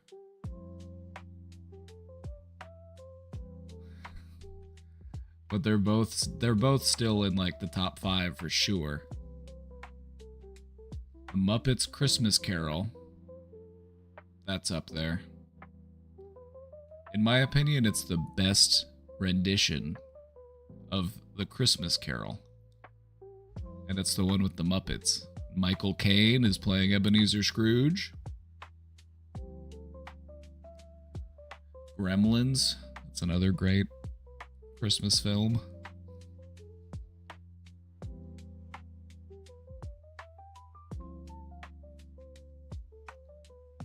But yeah, Home Alone is my favorite. I used to just watch that movie all the time as a kid. Just not even at Christmas.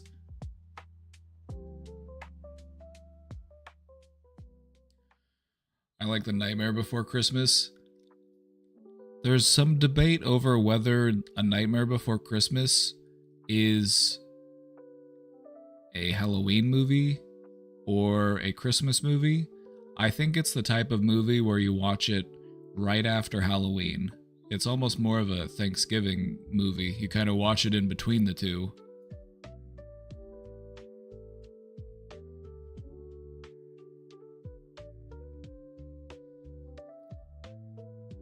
Which makes sense to me because the movie takes place like right after Halloween. It starts with Halloween, like that's the beginning of the movie.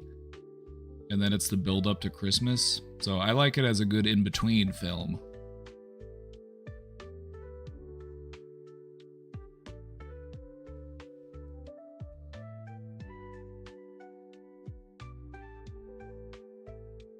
Wrong chat. No worries. No worries.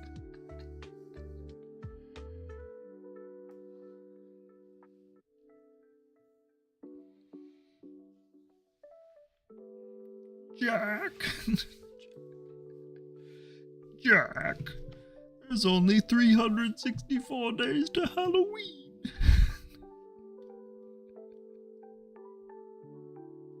I like Nightmare Before Christmas, a Thanksgiving movie. Well, that's because Thanksgiving is the in-between. You watch it during that time period.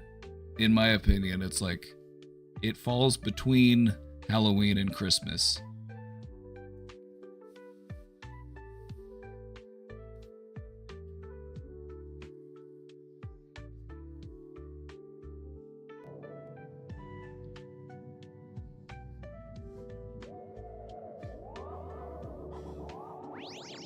Mighty Zach, thank you. Gift us up for sorry. Well, thank you. Thank you. Thank you. It's not necessary, but I appreciate it. Thank you.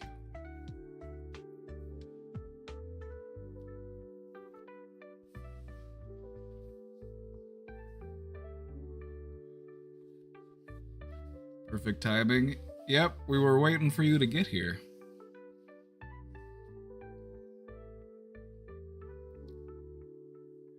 We were waiting for you to get here so we could start this presentation. I've been stalling here for a minute, don't worry about it.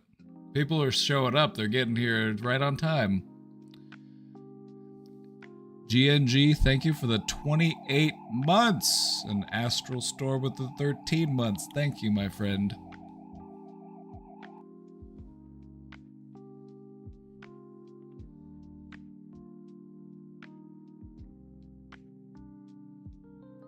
Gang's all here. We're on a treasure train? Hold on. We're gonna have to stall even further. We're on a treasure train.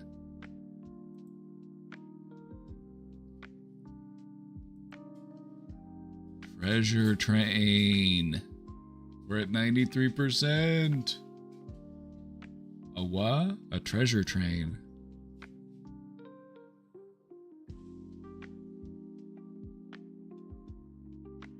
It says participants can save 35% on 5 or more gift subs at level 2, and we're at 93% of level 1.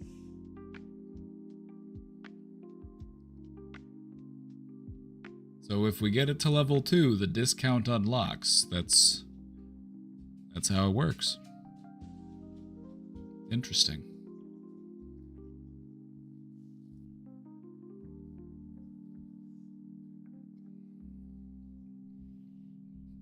Dale.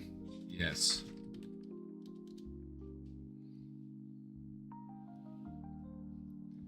Now there's a concert I would always love to go to. I would love to see Pitbull in concert. I think that would just be so much fun.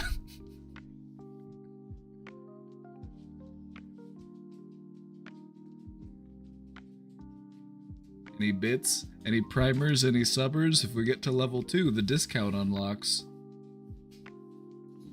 Although it would be kind of funny if we didn't, but let's see what happens. Hi, Atticus.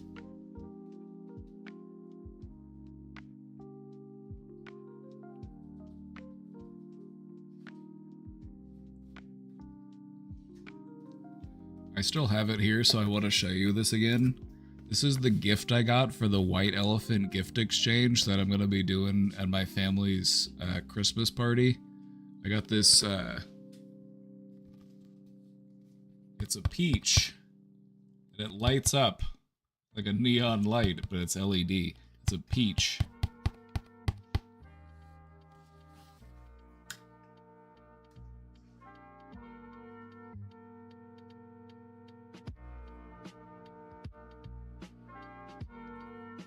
And then for Casey, we got the silicone squishy cat lamp. I think this one's going to be pretty popular. This is pretty cool.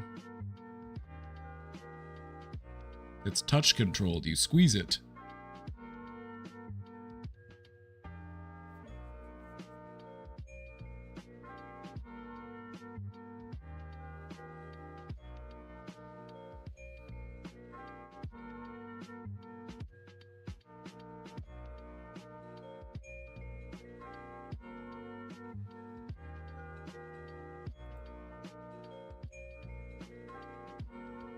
Will we get to level 2? We got a minute left and we're at 93%. Will we get to level 2 of the treasure train? Will we unlock the bonus? Find out next time on Brain Domain Z.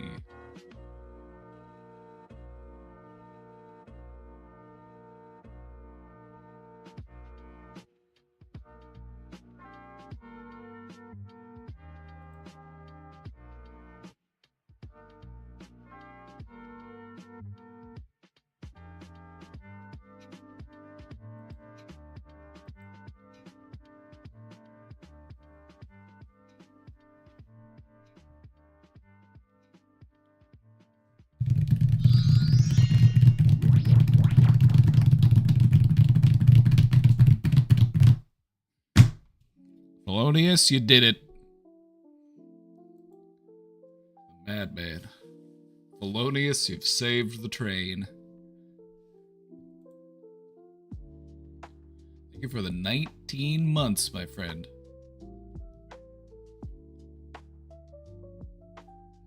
We've made it to the next level. We have made it to the discount.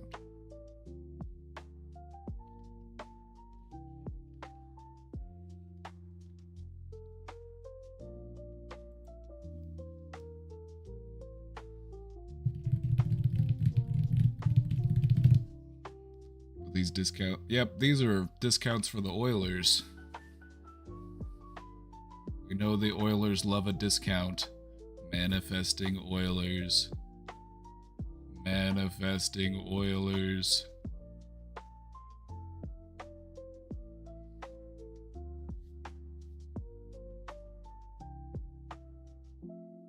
I need oil. I am a robot.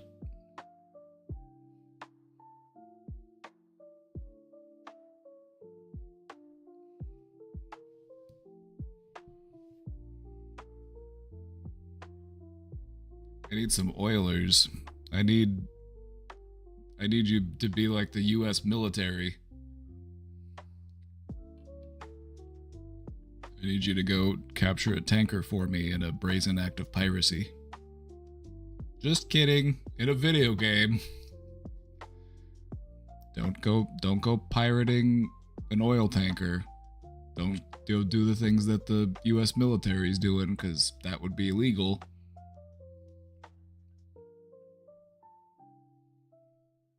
Do it in Minecraft. Do it in Grand Theft Auto.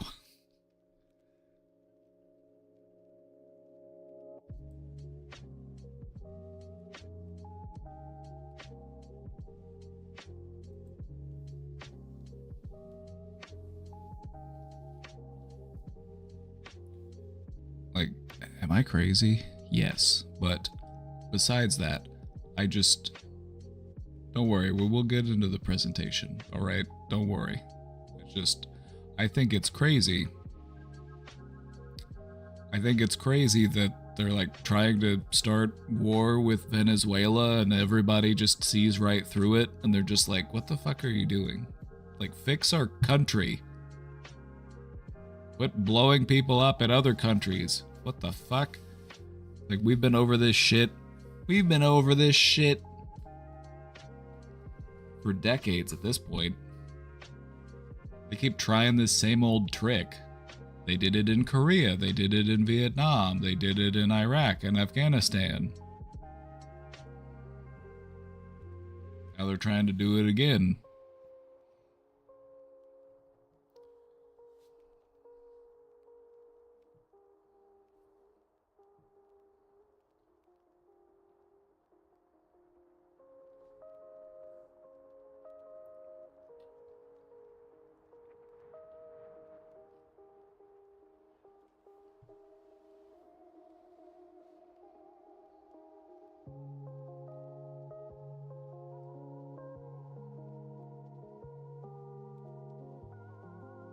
We've got 1 minute left if you want to take advantage of that treasure train deal.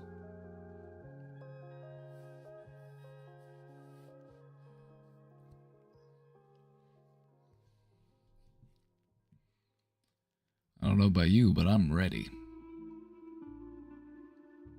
I'm ready to get this presentation going. I have stalled long enough.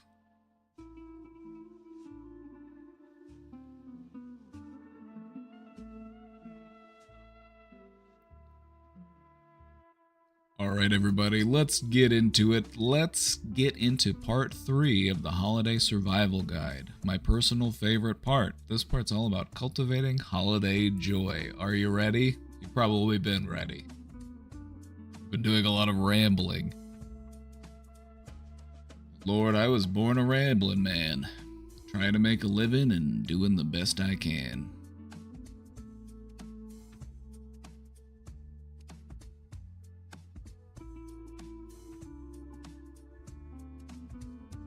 Alrighty. The holiday season. It's something that we often associate with happiness and togetherness, but it doesn't always feel that way for everyone. We talked about that a lot in the previous 2 presentations.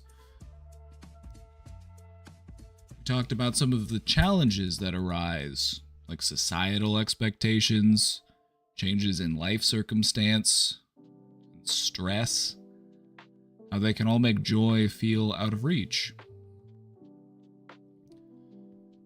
So today, in part 3 of this series, our goal is to empower you to take control of your holiday experience by creating personal joy and meaning, no matter your circumstances.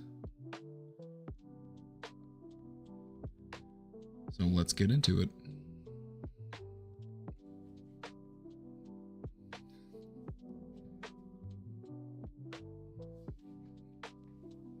I've been doing that lately. Like Casey and I will just be hanging out in the house and she'll look over at me and I'll just be like,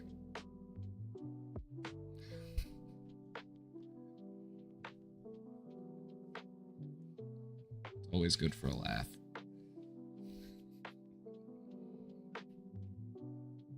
Or I'll just stand there and then I'll just start doing it. Just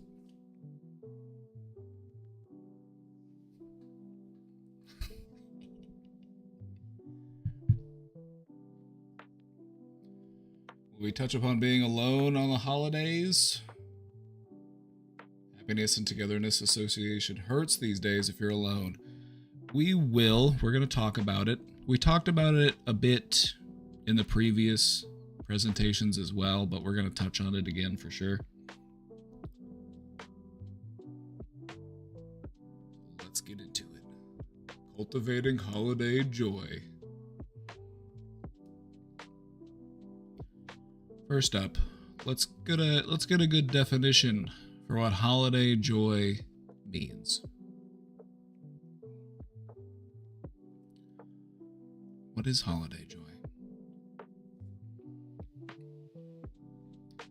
The way we're going to define it today is true joy is that which comes from the connection that you have with what matters most to you. And that can come in many different shapes or forms. It could be in allowing for time for quiet reflection, engaging in meaningful traditions, or simply time spent doing what you love. It's not about fitting into that perfect holiday narrative. It's about finding something that's meaningful to you, wherever you are in your life at this point, whatever you've got going on.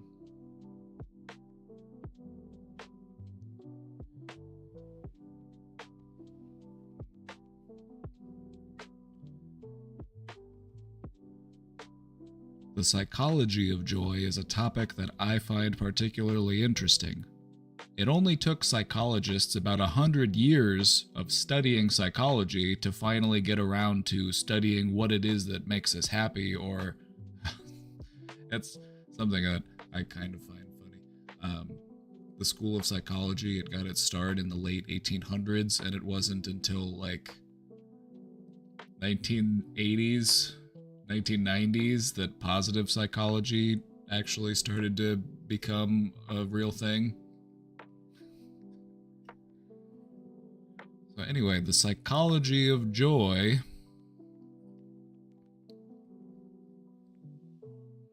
Let's talk about what goes into that. Gratitude is something that can help to enhance joy. A gratitude practice is something that we often encourage people to do if they are wanting to build more joy in their life. If joy was a muscle, gratitude is the workout that you do to strengthen that muscle.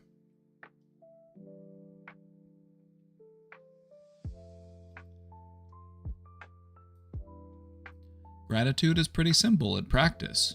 It's just about taking the time to notice the good in your life so that you can shift your focus from what's missing to what's present.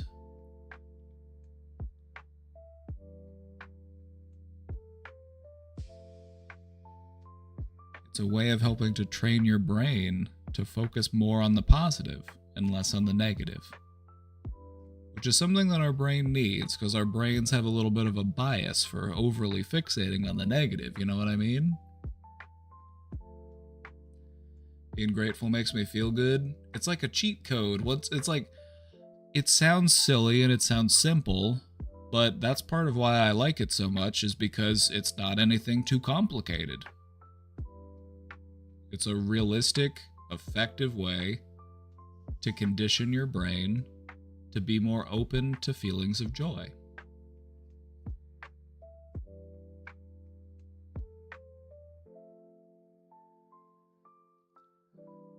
And so just take some time to think about what you're grateful for. What's one little thing, even if it's just something small?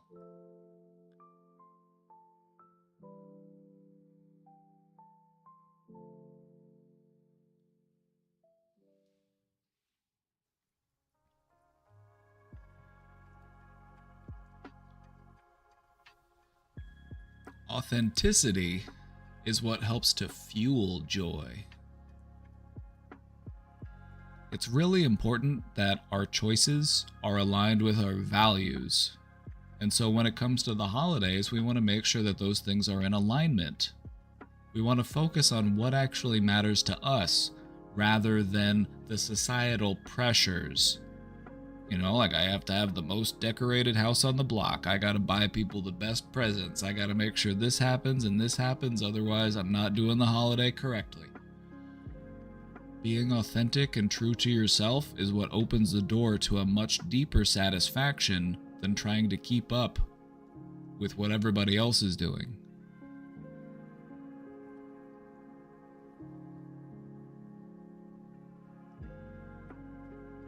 And so, two of the big ingredients in joy are gratitude and authenticity.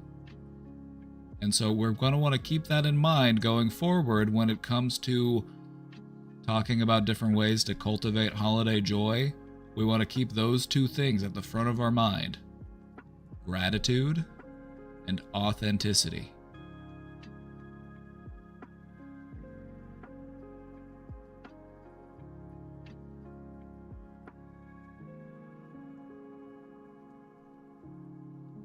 Keeping up with the Joneses is BS. It's true, because the Joneses aren't happy either.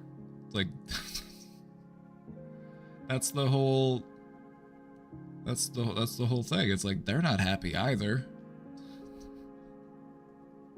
They want you to believe that everything is fantastic and shiny and sparkly and happy, but they deal with the same problems everybody else does. Everybody poops.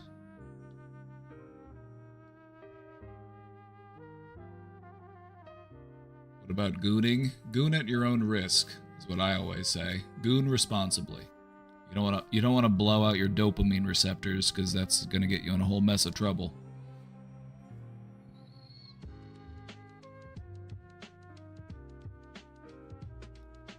So, reflection question for you. What is something that brings you genuine joy during this time of year?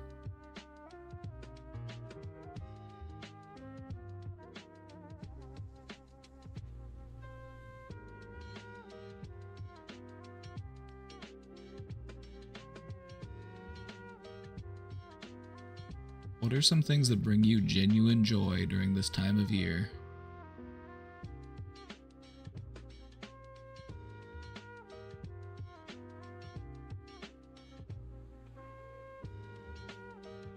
If you get to the Joneses level or above, it won't be fulfilling, I think. Exactly. It's like when you spend life focused on what other people are doing and you do this, just all of this comparison, it's not an atmosphere for joy. Comparison is the theft of joy. So if you're trying to live your life based on how other people are living their lives, you're not being authentic. You need to align it to what is important to you. You don't have to have the biggest and the best and the sparkliest and the shiniest. You just need something that has meaning to you, because that's what it's really all about.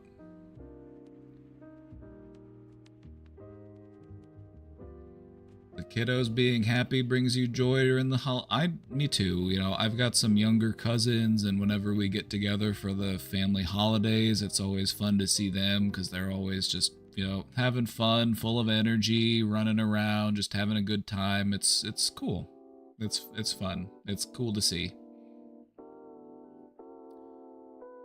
Candy. Oh yeah, the food, the snacks. Especially when it's something that's made with love.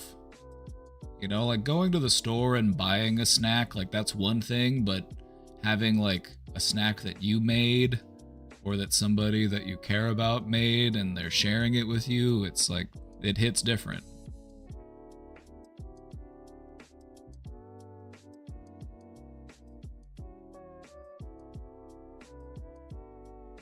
Like Casey and I baked some Christmas cookies yesterday. We made some iced sugar cookies and some snickerdoodle cookies. Speaking of, I kind of want to go get a cookie. Cookie.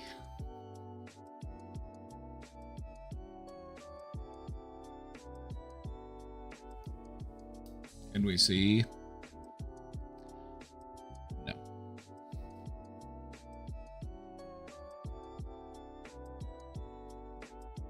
Okay, hold on. I'm gonna go get a cookie. All this talk about cookies has made me hungry, so I'm gonna go grab a cookie real quick. But while I do that, I want you to just give some more thought to what can, or what does, or what could bring you some genuine joy during this time of year. It could be togetherness, it could be something about the season itself. Maybe you like seeing the snow, maybe you like the lights, maybe you like the music or the movies. You know, what is it that can bring you genuine joy during this time of year?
Christmas lights, decorations, hearing those sleigh bells jingling, ring ting tingling too.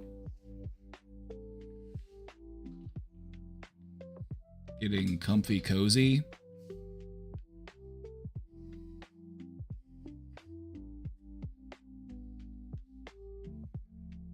I think if I talked to my friends just because, I would feel joy. Hey, talking to friends just because is a great part of having friends. You don't need a reason, you can just...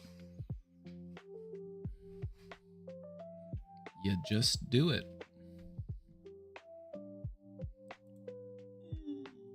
I'm back. Alright, you want to see the cookie? So, I got one of each. This is the Snickerdoodle. It's a pretty good looking Snickerdoodle cookie.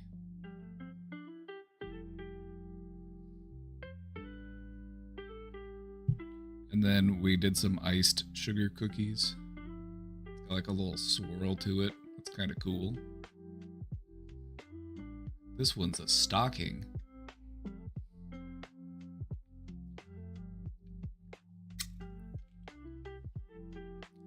No double chocolate chunk. I did get chocolate chips. We'll make some another time. Also need to get more flour because I will be baking more cookies.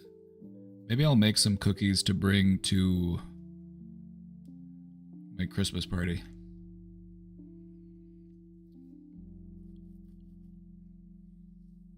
To show your baking creations, post them in the Discord.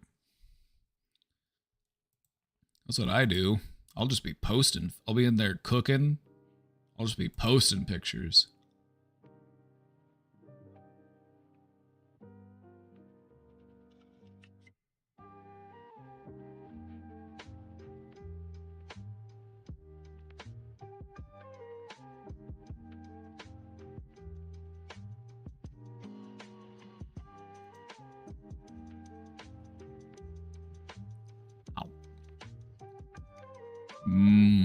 Cookie.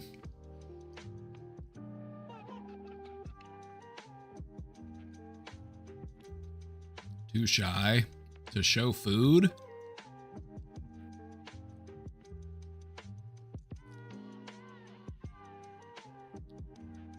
An esteemed and respected member of this community?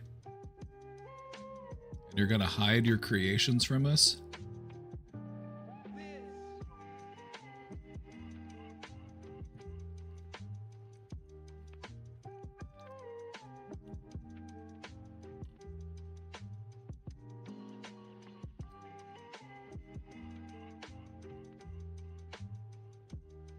If they look like Dookie, they don't. So don't be silly.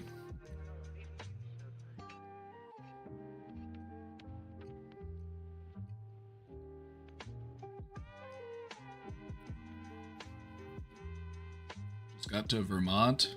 How was the weather? Cookie.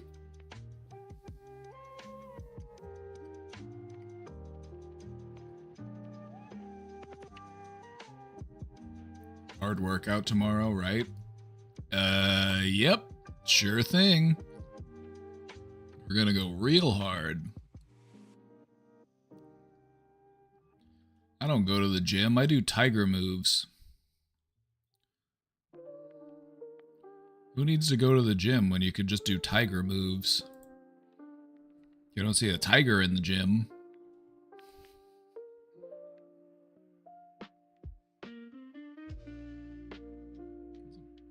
It's a photogenic snickerdoodle.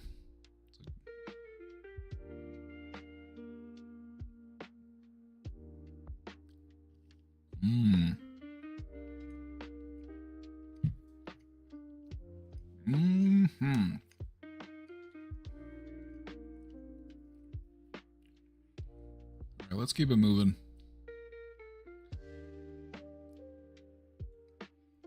Let's talk about creating new traditions. Every tradition has to get its start somewhere, right? What is a tradition aside from just a thing you do once and then you decide, hey, that was pretty cool, let's do that again? And thus a tradition is born. The smell of Christmas gives me the most joy.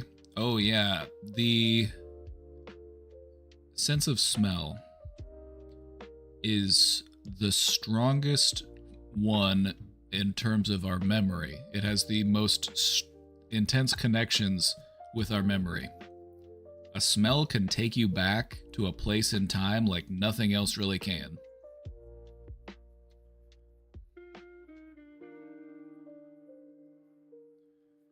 For me, I love that scent, that pine scent.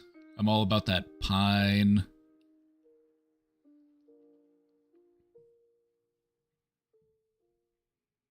Must be nice to live in a place with all seasons. It's true.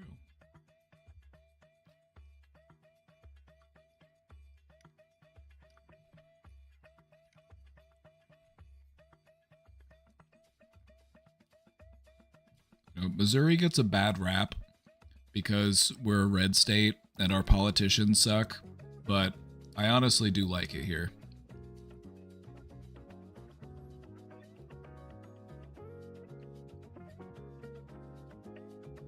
Especially like the Ozark region. It's beautiful down there.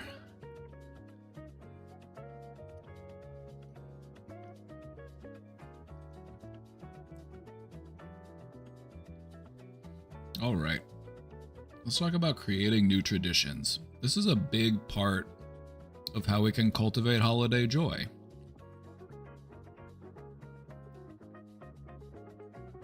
So, why do new traditions matter?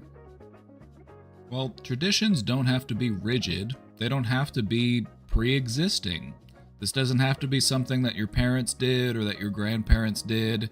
This doesn't have to be something that's been handed down throughout the generations. It can be something new, or it can be something that can grow and evolve along with you. You know, maybe there was a tradition and you're going to put a spin on it and, you know, turn it into something new.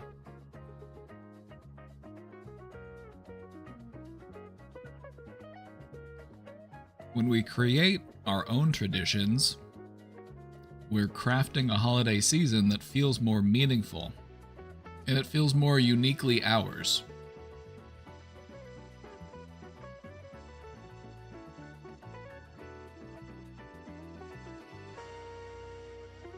Me personally, I have a lot of Christmas traditions, and you know what?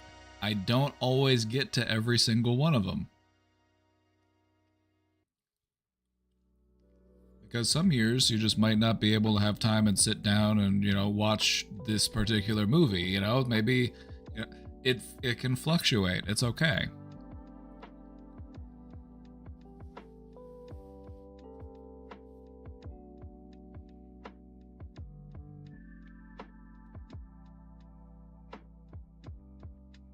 Says you can't have multiple traditions. Exactly. A tradition doesn't even have to be something that you do every single year. It could be something that you just make an effort to do every year.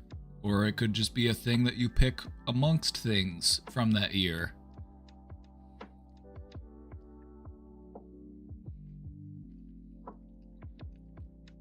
I enjoy the holiday traditions I've developed for my friend and I who live together. You'll love to see it.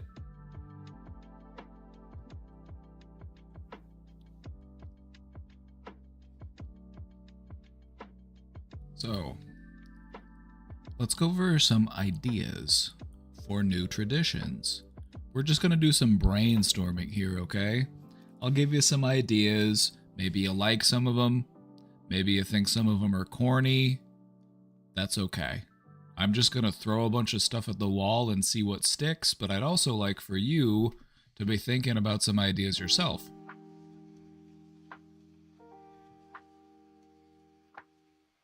So, when it comes to traditions, we can have solo traditions. These are just things that are for us.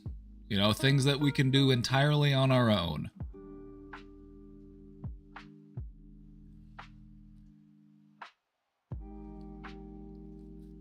It could be something like cooking a holiday meal for yourself, or your favorite treat, just for you.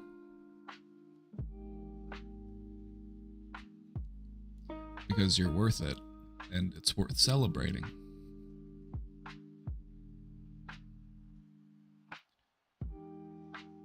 The holiday season's also a great time for reflection and introspection. So another option, or another idea for a solo tradition, is to take a night to just do some journaling about the past, or your hopes for the next year.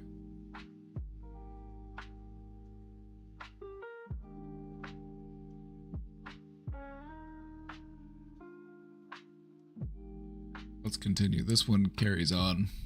It's a two-parter.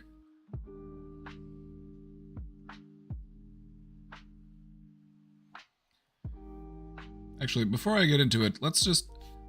Solo traditions. These are just a couple ideas. There's so many other ones.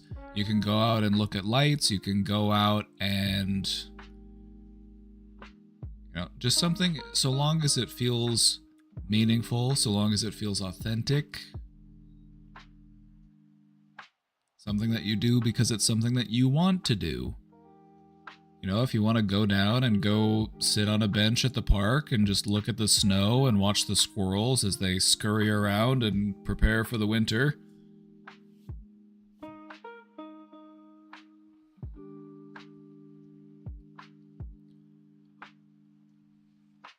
You make eggnog. Now that's probably very delicious. Also, write yourself a letter. Now that's a lot of fun.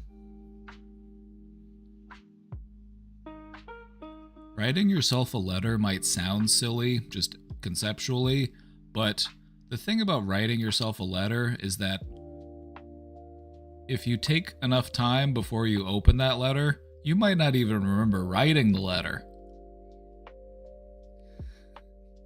You might not even remember, you're like, oh hey, okay, well that was very nice. It's cool because it doesn't take that long, a few months or a year. It's like, you might not even remember what you wrote down.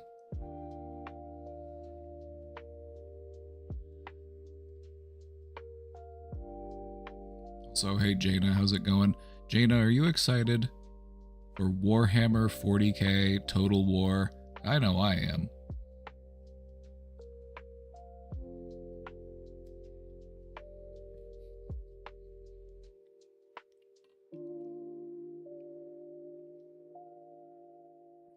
Oh, yep, and the new KOTOR, the new Old Republic game. That's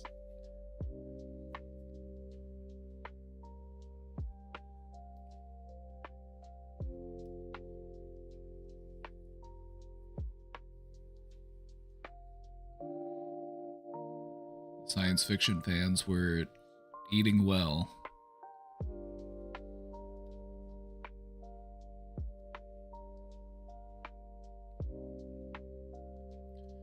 Writing yourself a letter may help to stay locked in because you have yourself to answer to at some point. You know, when it comes to writing yourself a letter, there's any number of different reasons why we might do that. One type of letter that I've had people do when I was doing a therapy group and I had them do this as an exercise, I had them write an in case of emergency letter. So if there was ever a day or a time where they were just feeling really down, really defeated, they could open up that letter and it was just them providing themselves like uplifting things, just saying nice things about yourself. And when we did that in the group, they were like, hey, Mr. Josh, you got to write a letter too. I said, okay, I'll write a letter too. And then you know what? It ended up coming in handy for me too. I ended up finding the letter while going through some things, and I was kind of going through it at the time, and it was really nice.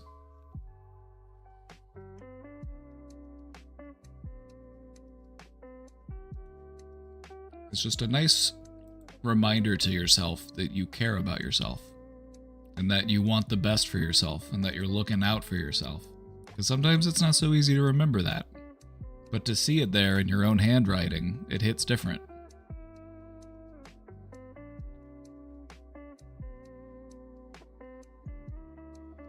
New traditions can be so much fun. I agree, and I think that they should be. You know, they should be, if not fun, at least meaningful.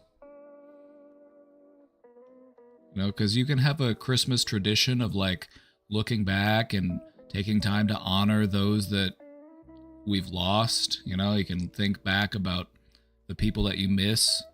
That might not be especially fun, but it can be very meaningful.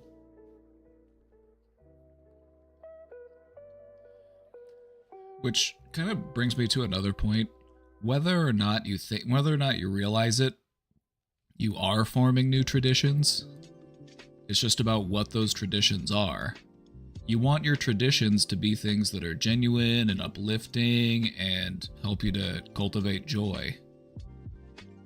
We don't want to reinforce the traditions of isolation and loneliness and misery, and we don't want those to become our tradition, you know what I mean?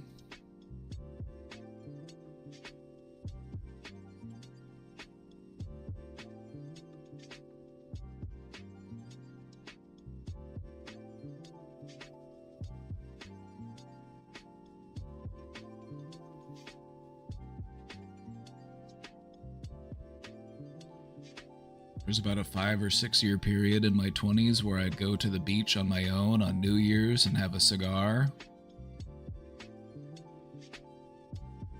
Sounds...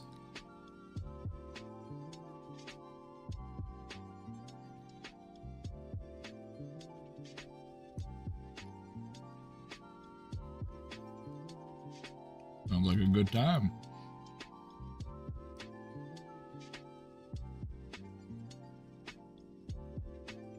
That's right, it is very anime coded. Just aura farming. Yeah, I have a tradition on New Year's. I just go to the beach and farm aura for a couple hours and then I go home. Based.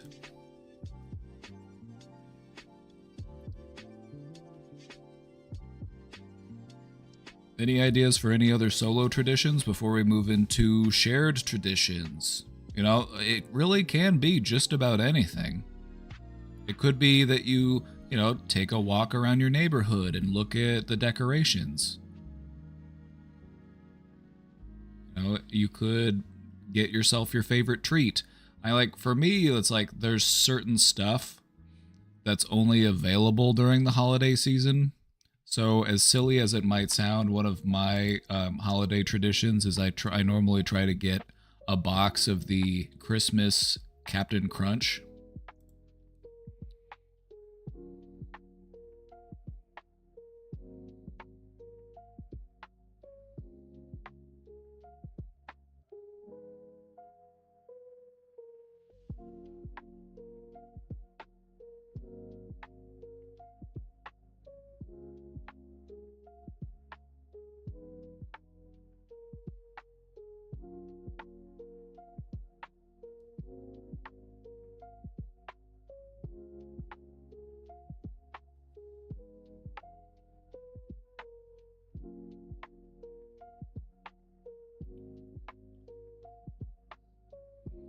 Or maybe just taking some time to revisit your Steam backlog and playing a game you've always meant to get around to playing, or reading a book you've always meant to read.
It was a good cookie.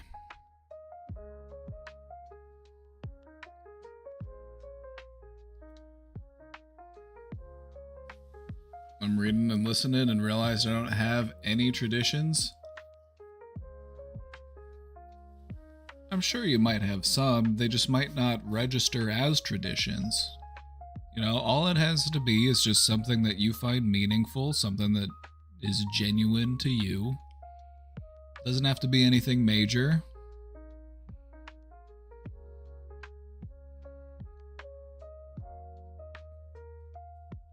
Homemade? That was a homemade cookie.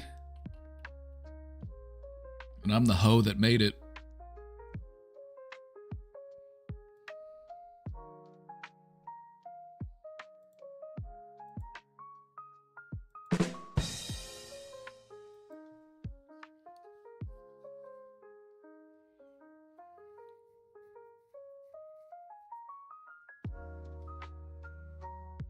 Oh, I just made myself disappear. Oops.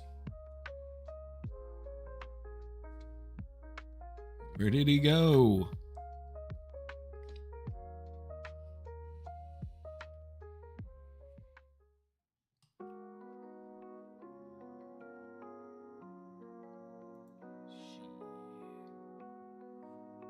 Is Jaina still here? Jaina, do you want to join our multiplayer Zomboid server?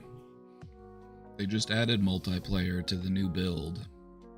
We've got a server, if you're in.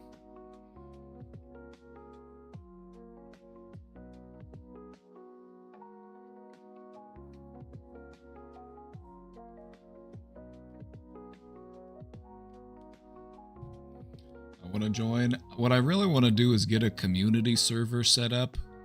I'm not sure what the easiest way to go about that would be. But I would love to have a dedicated server where anybody here could just, hop on and... You know what I mean?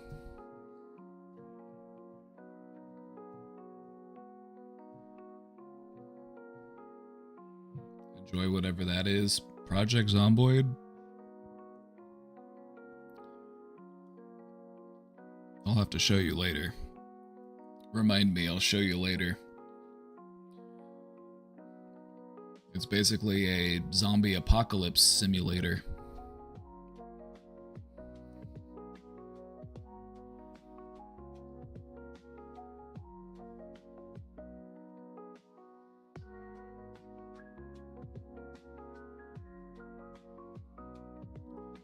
All right, let's get into some more new traditions. Let's talk about shared traditions.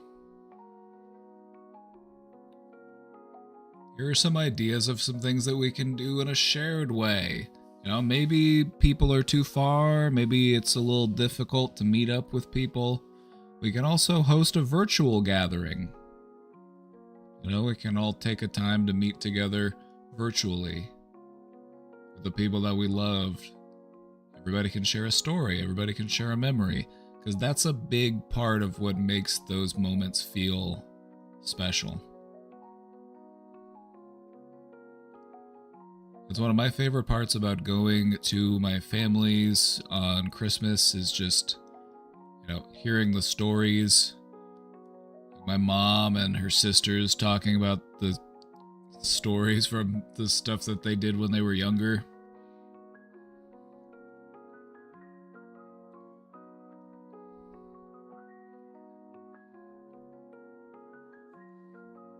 We can also plan small, intentional get-togethers, with the focus being on quality time. It's not about it being perfect. We don't have to have everything accounted for, everything planned out. The whole point is to just spend quality time together. It doesn't have to be a big group either. It can be you and somebody else, or you and a couple other people. You can do it on the internet, you can do it in person. But it's just about being present, being mindful. Doing it with intent.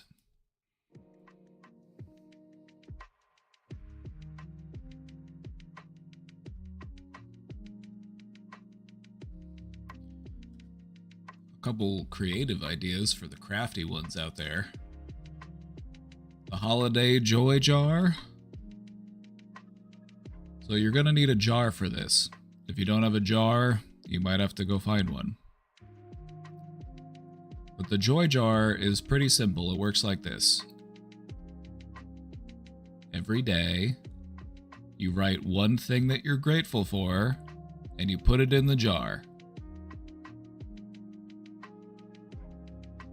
And then the jar will fill up, and then on the holiday, you open the jar up, and you reach inside and you read the things that are inside of it.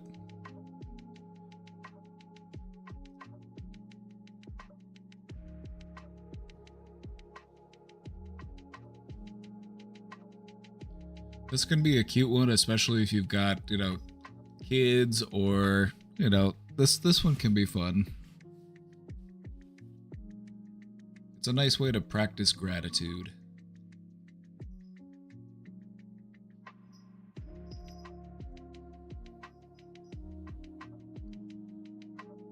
One of the things that I like to do as a sort of tradition, because I find that, you know, the winter months, they can, you know, things move a little bit slower. I have more time inside, more time to spend with, you know, revisiting books or exploring new books or music or movies, especially those that resonate with the season. It doesn't even have to be about the holiday. It doesn't have to be about the holiday, but just it resonates in some way. You know, it could have a theme of togetherness.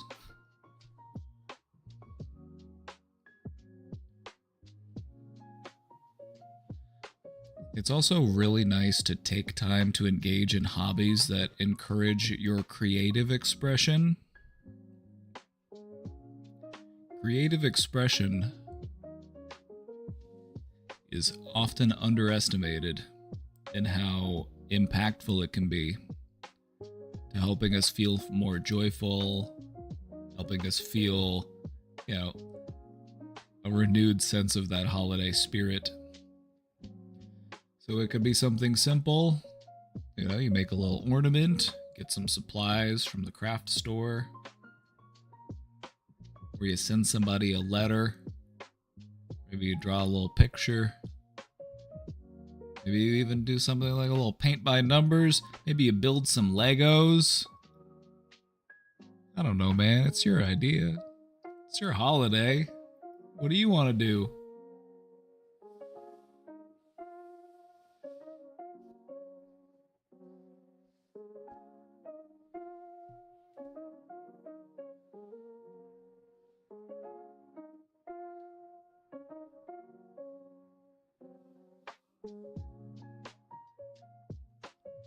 You could get drunk together.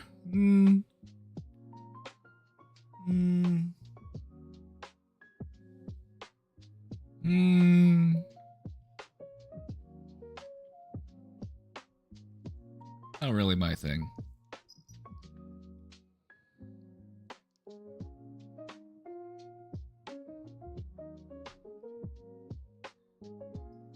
find that being mindful and present are important, and getting blackout drunk can really take away from that. It's like we're trying to feel the holiday. We're not trying to numb ourselves, you know?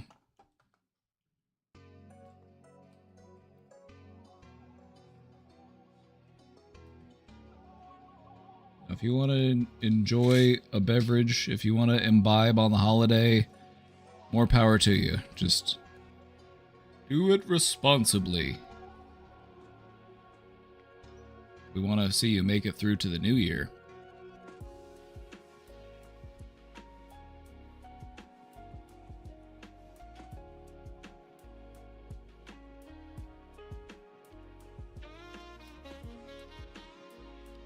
So just in taking some time to think about new traditions, is there anything that sounds good to you? Anything that, you know, we probably got a lot of gamers in here. Could even be, you know, I there's a certain game I like to play in the holiday season. Die Hard is a Christmas movie. I think that that's the common consensus.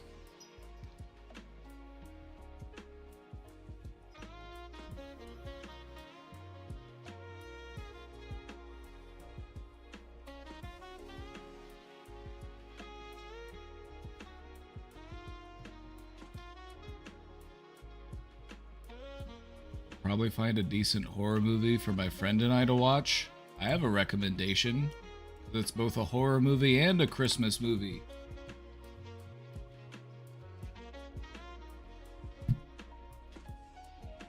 The 2011 Krampus movie.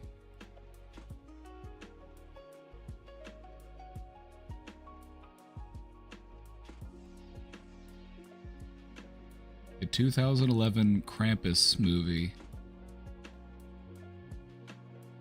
A horror Christmas film.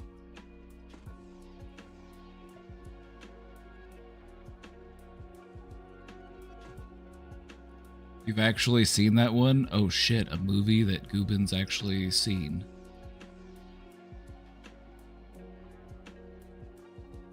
There's a cute new Christmas themed game on Steam called Light Up the Town, where you decorate the town with lights and stuff. That sounds fun. That sounds like another good idea.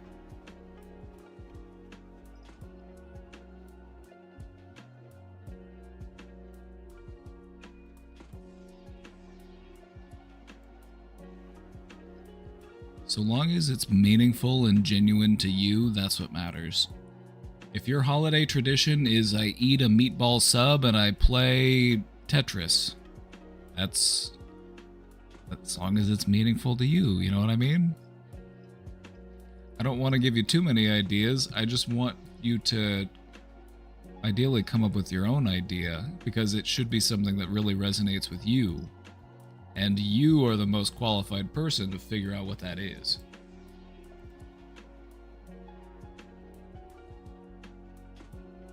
It has a free demo. Shit.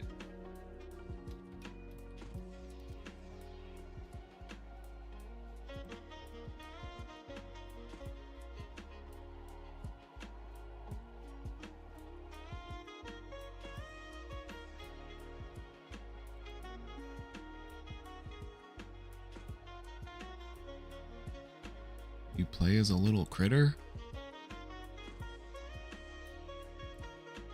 And then you go around and you put out Christmas lights?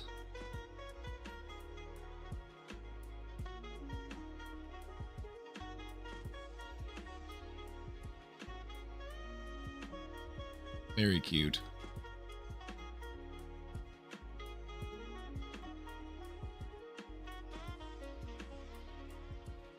I should tell Casey about it.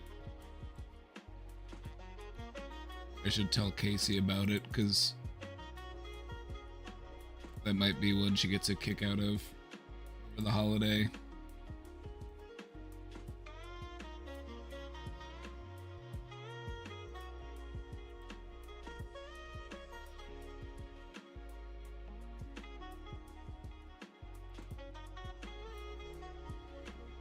Good suggestion.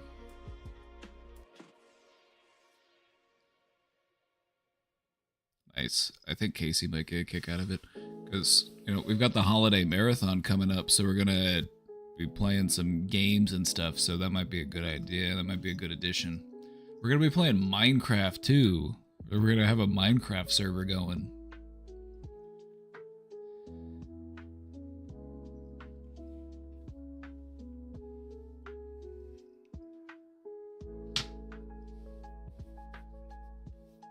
Some survival.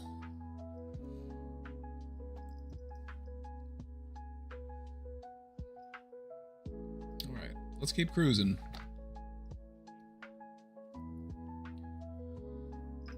A big part of cultivating holiday joy is learning how to find joy in those simple moments. Because if you can find joy in the small things, you'll find it all over the place. That really is the most sustainable way to have a steady supply of joy.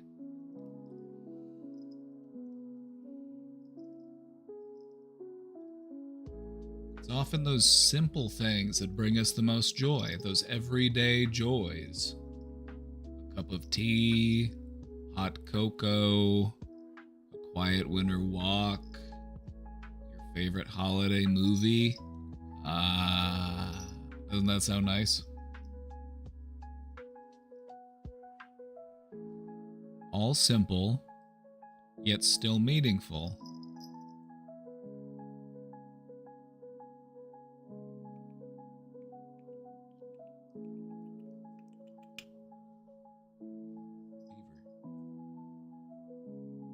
He was just staring at me. I thought he was going to give me a kiss.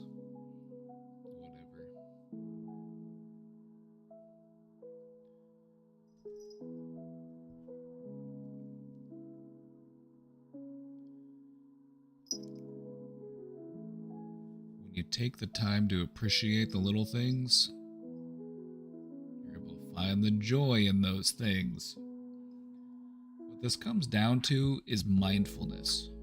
Mindfulness is all about awareness and being in the present moment. And it's mindfulness that allows you to recognize those joyful moments as they're happening. What allows you to stay present and savor the good in each moment.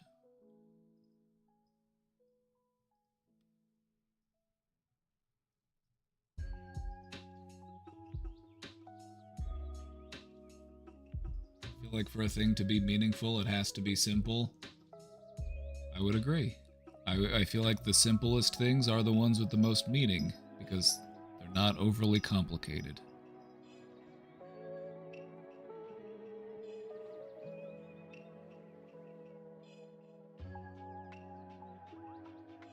An example of a mindful practice that you could try would be a holiday grounding exercise.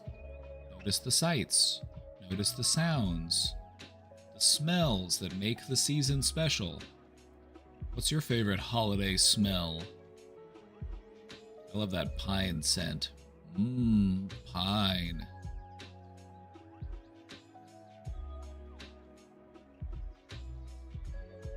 Maybe it's the smell of baking cookies or cinnamon.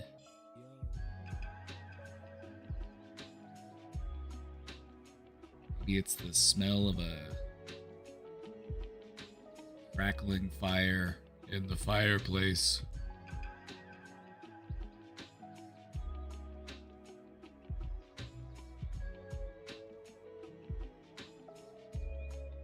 Hot chocolate.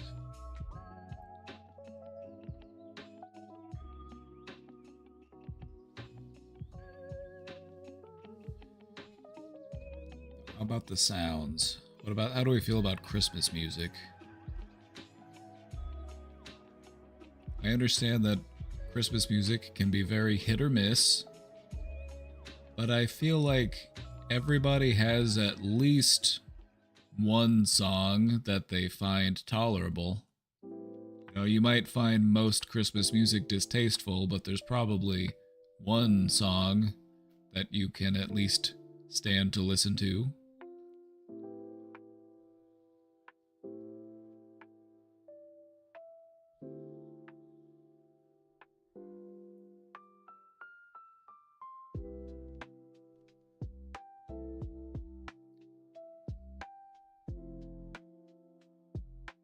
And yes, that song is Last Christmas by Wham.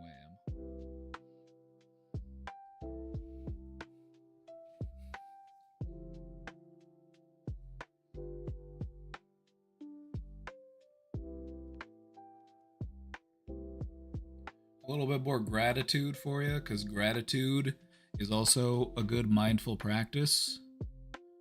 Gratitude journaling is a way of journaling where you focus on things that you're grateful for. And so it could be as simple as just writing down a couple of things every day. And what this does is, while it seems very simple and straightforward, what it's doing is it's helping you to train your brain to focus on the positives.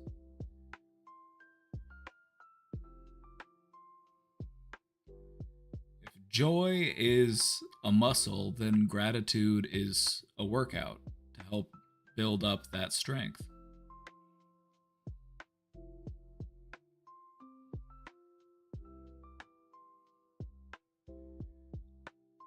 I like Trans-Siberian Orchestra. I feel like even people who hate Christmas music, you can't hate Trans-Siberian Orchestra. That stuff goes hard. I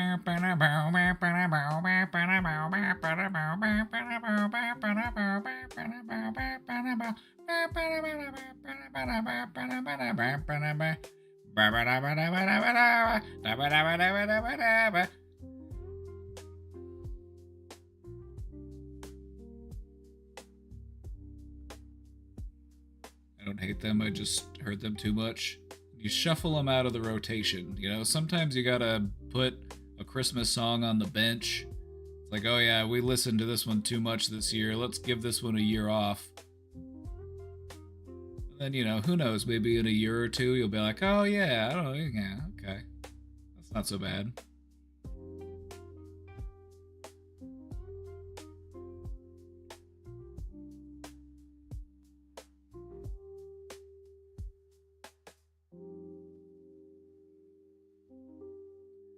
Some of you might have songs that are guaranteed skips. Some of you might have songs that are never skips.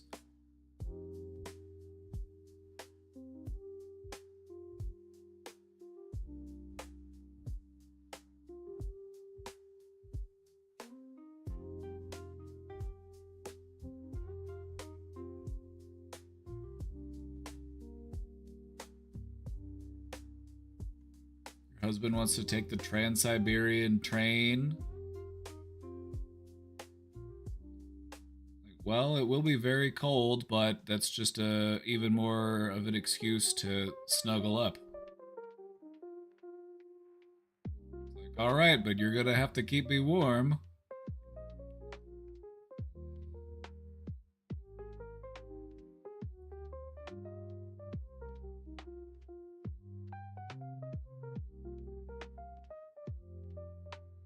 My kids can't stand the Mariah Carey one. It's not a bad song, it's just way overplayed. It got way overhyped. Which happens. It happens. It happens.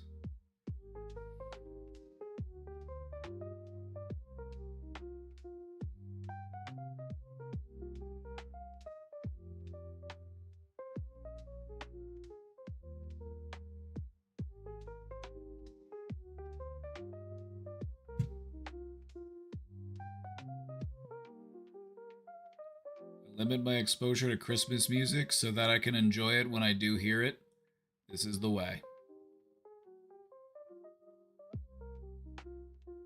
This is the way. Okay.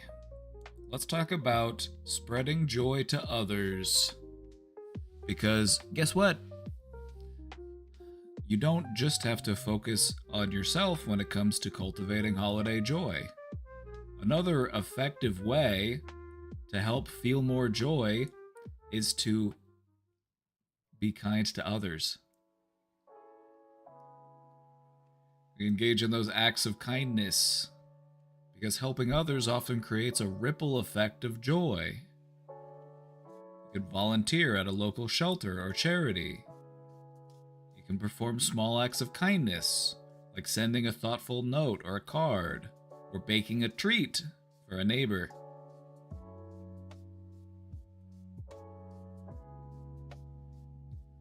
Science shows that kindness boosts happiness for both the giver and the receiver. It's a win-win. You know, this is something that I've seen people debate philosophically. Like, can a person truly be selfless? Can you truly be a selfless person? Because when you do nice stuff for people, you feel good? So can you truly be selfless? And the way I look at it is, who cares? I want people to feel good for doing good things. It's a nice reward, and it encourages you to do it more, and it helps everybody. So I don't see the problem. If a person feels good for doing a good thing, good. I think they should.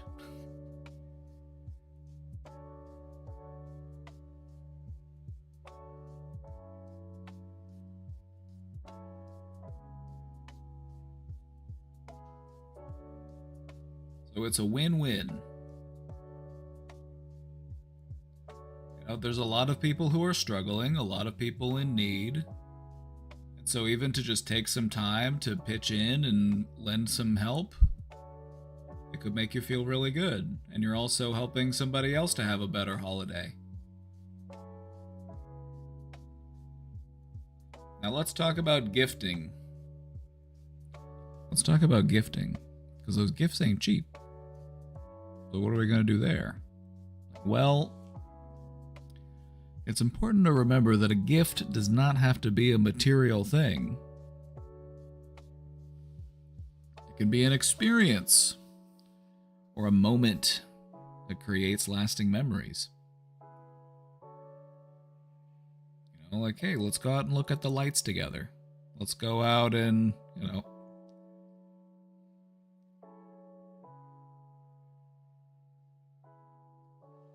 just spending quality time with somebody. Your presence is a present. You can organize a holiday movie night. The older you get, the more you will appreciate the effort that goes into organizing things, bringing people together. Whenever you're young and it's just done for you, your parents, your grandparents, whoever, they were always organizing shit. And then you get older and you realize, oh, this takes work and effort to bring all these people together. And so even taking the time and the energy to do that, that is a gift in its own way. Bring people together. Enjoy a movie. Or do some crafting together. Could be with your friends or your family. Whoever you're closest to.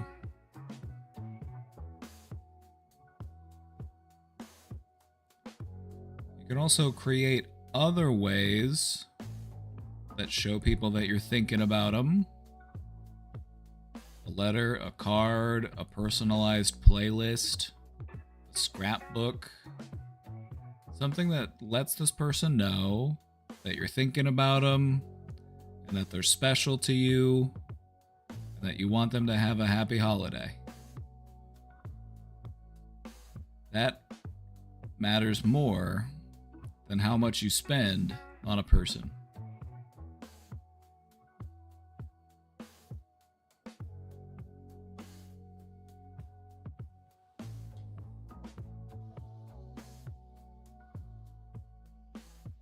can also spread joy to others by gifting subs to the brain domain. You know, consider gifting the gift of the brain domain this holiday season. Get it?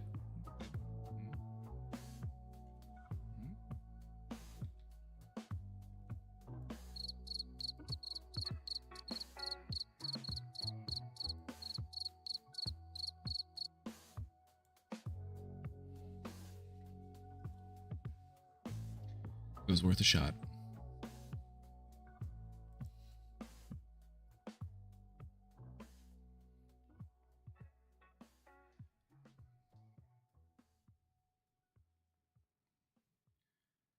Let's take a bit of time to talk about self-compassion. Self-compassion plays a big role in cultivating joy. It's important that when we're going through this holiday season to be gentle with yourself. Let go of that pressure of having a perfect holiday. It's like, well, I gotta have friends and family surrounding me. There's gotta be a big pile of presents. There's gotta be a big old turkey. I got a big old turkey right here. So we'll check that off the list.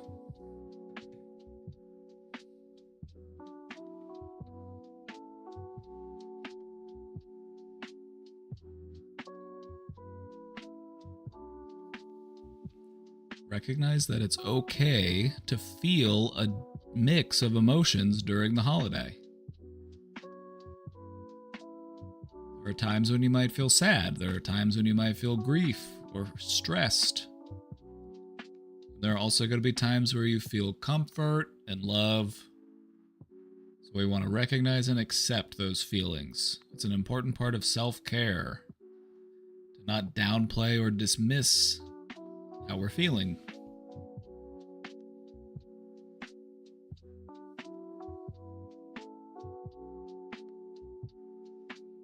Practicing good self-care really is an important part of building that path to joy. When we practice good self-care, it helps to redefine how we view ourselves. And sometimes it's important that we remind ourselves that we are someone who is deserving of love and care. Especially if you're feeling down or depressed or lonely. Self-care starts to slip in those moments. And it's important that we send ourselves a reminder that we're looking out for ourselves. And we recognize that we deserve to be treated well and taken care of.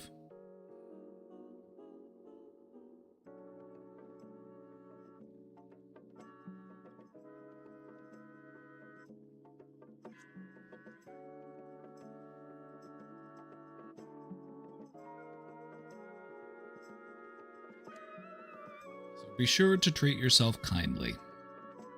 Whether it's indulging in something you enjoy, or simply giving yourself permission to relax.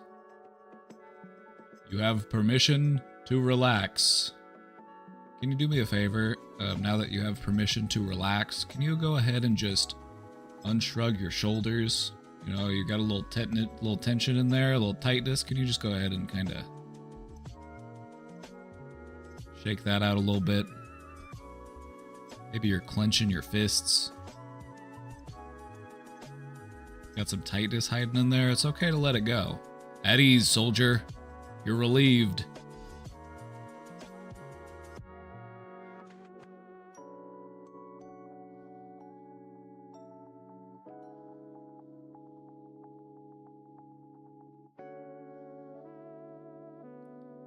Not you clocking me?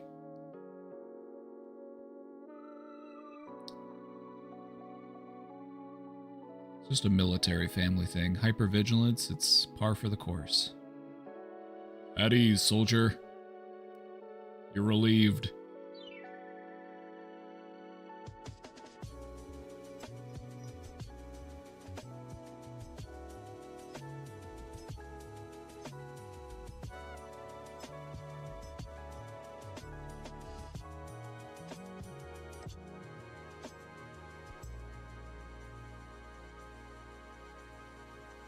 So make yourself a big cup of tea. Get out your yoga mat, do some stretching,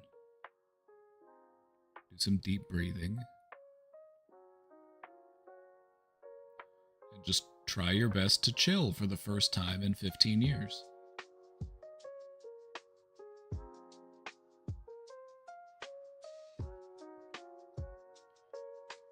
Alrighty, gamers, let's bring it on home. Let's go ahead and wrap it up. Let's go ahead and wrap this present.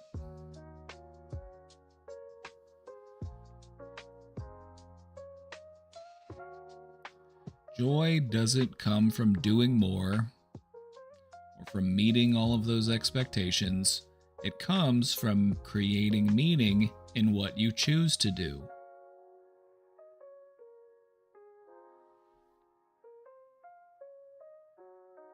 Permission to feel the full range of my emotions, Sergeant?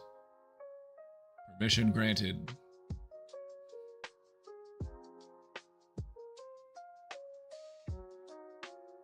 If I had a rank, would it be Sergeant? I feel like I'm at least a lieutenant. You could call me Captain. I'm not going to claim to be an admiral. Maybe I could be a colonel. The funniest sounding title. Commandant. You can call me Commissar.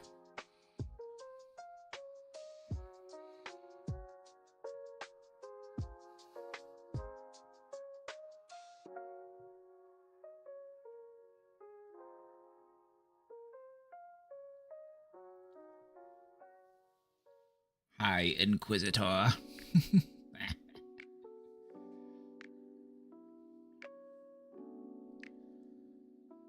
Don't forget that the holidays are yours to shape, whether it be through quiet moments of reflection and introspection or relaxation,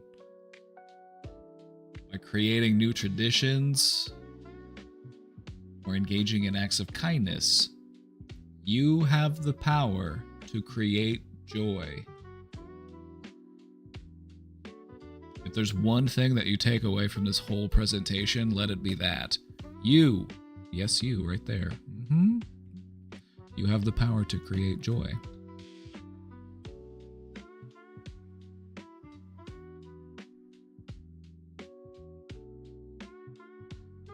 So this holiday season, let's try to let go of what doesn't serve us and embrace what brings us peace and happiness and fulfillment.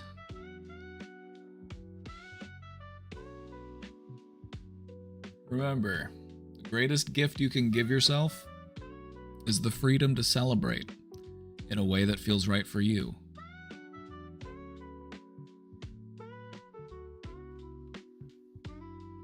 Alrighty, folks, this has been the Holiday Survival Guide Part 3, Cultivating Holiday Joy.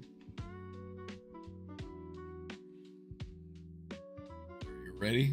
You're ready to get out there and start cultivating?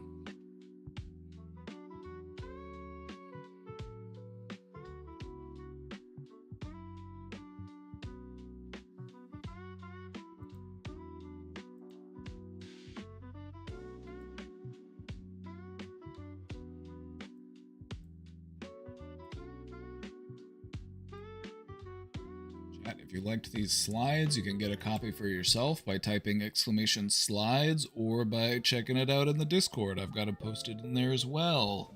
All 3 parts of the trilogy. The Holiday Survival Guide. This is something that I personally find very important because there was a time in my life where the holidays were a bit of a melancholic bummer. But I've found a renewed sense of purpose in cultivating that holiday joy. And so I hope this has left you feeling empowered or inspired or at least entertained.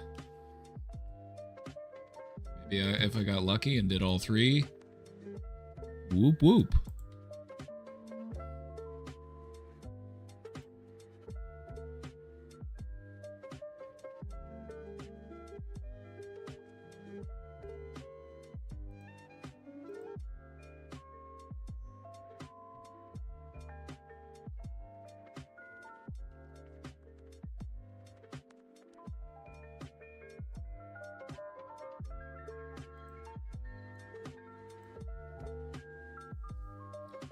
I'm making chili for dinner tonight.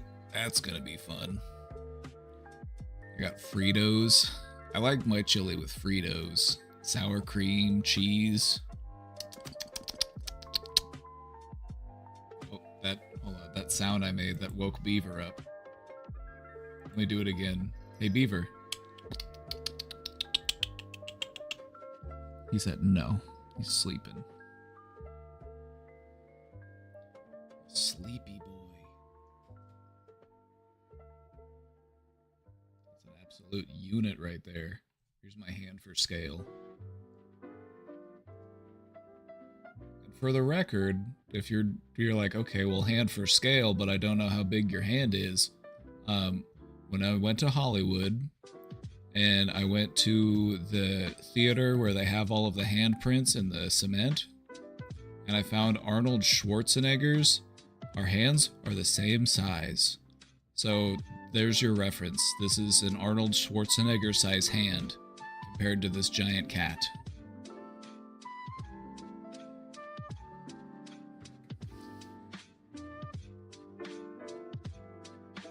I gotta say, that was great for my body dysmorphia.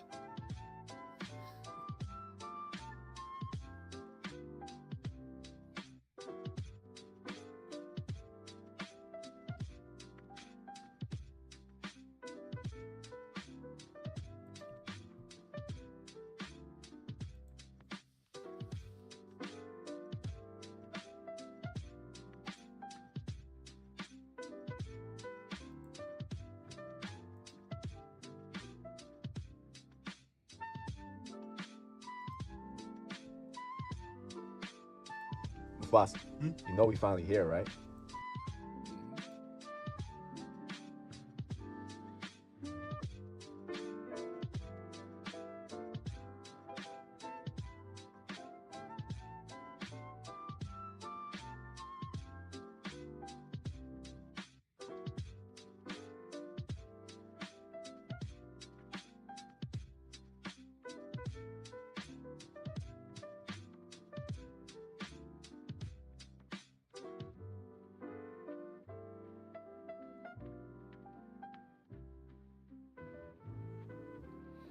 May sound weird, but they used to have this chili cheese burrito with Fritos and cheese. Doesn't sound weird to me. That sounds right in line with my Midwestern palate.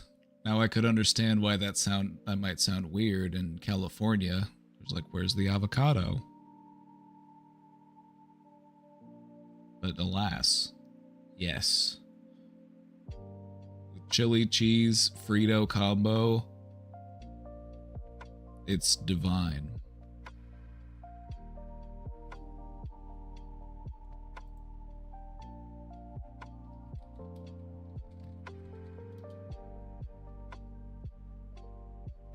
It's so good, they even made a flavor of Cheeto inspired by it. Why do you think there's chili cheese Fritos?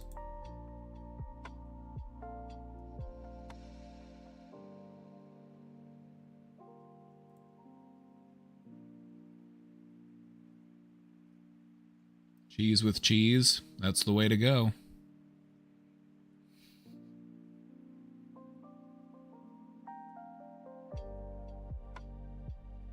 That's the way I like to eat my chili. A big handful of Fritos, some cheese, some sour cream. So that's what I'm going to be having for dinner tonight. And I'm excited.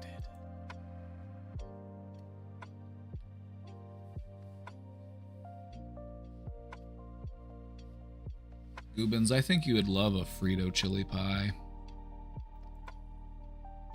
It's hyper palatable, so it's definitely a hyper palatable food. That's why I love it so much.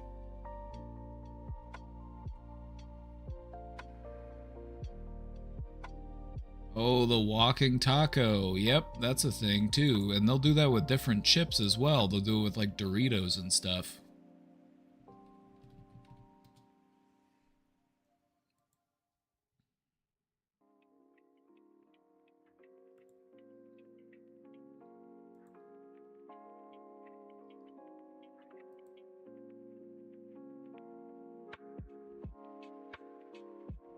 But wouldn't it make the crunchy mushy, and I don't like that? Well then, okay, then just keep... Like, what about nachos? Nachos a no-go? Okay, you know what you could also do, Goobins, is you could get a scoop. Just get the Frito scoop, and then scoop the chili with it. Look, there are workarounds here, my friend.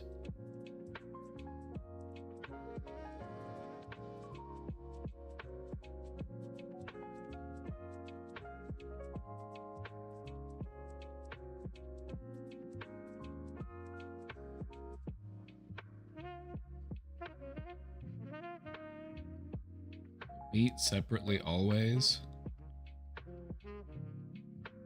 I mean, it's all got to get mixed together inside your stomach anyway, so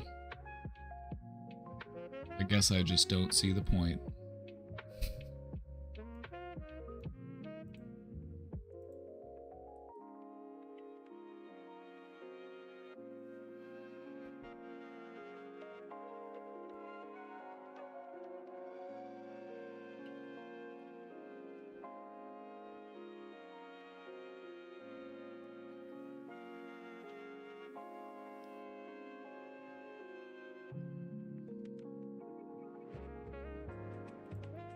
Of mixing stuff together and practically a garbage disposal.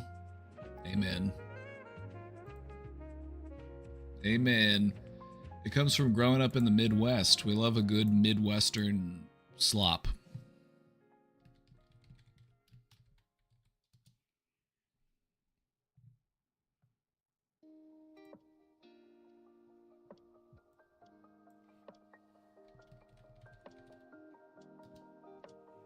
It's a part of my culture where we like to just mix shit together and bake it in a casserole dish.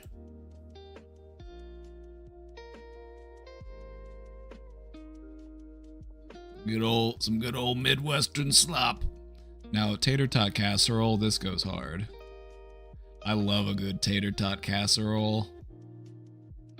What I find, what I personally like to do when I make tater tot casserole is I put the cheese on top of the meat and under the tater tots so that the tater tots get nice and crispy.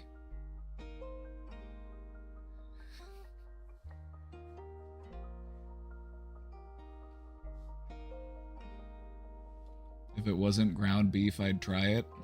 You could do it with literally anything. That's the power of the Midwestern slop dish. You can literally do it with anything. Like, what is this? I don't know. I have no idea. This could be anything.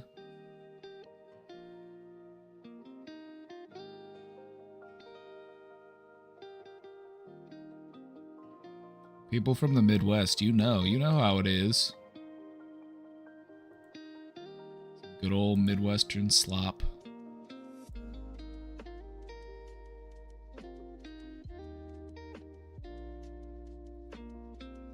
Sometimes they're referred to as dump dinners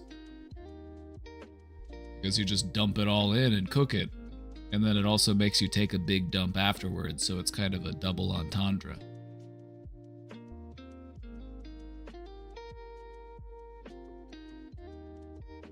It's a nice way to clean out the fridge and the freezer. It's true. You got a little bit of extra, you got some sausage in there. Oh, okay, throw that in there. You got some peas and carrots. Yeah, throw them in. Some cheese. Some potatoes. Oh, yeah, sure. Just throw them all in.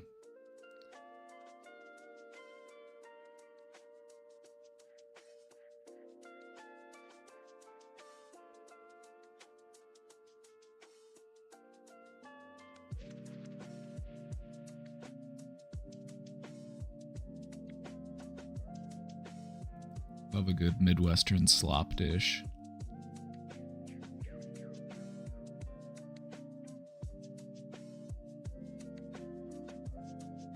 This is my culture, so you're not allowed to judge.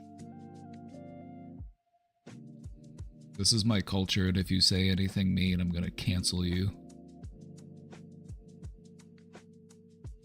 You better not. You better not.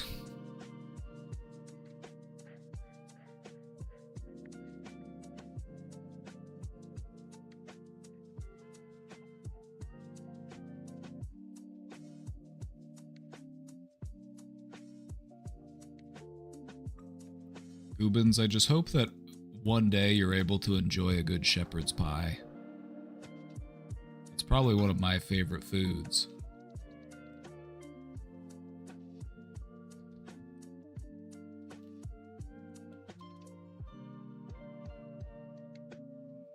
Meat and vegetable blend. More like ground lamb. I like to mix it, ground lamb and ground beef. Topped with potatoes. Maybe some cheese.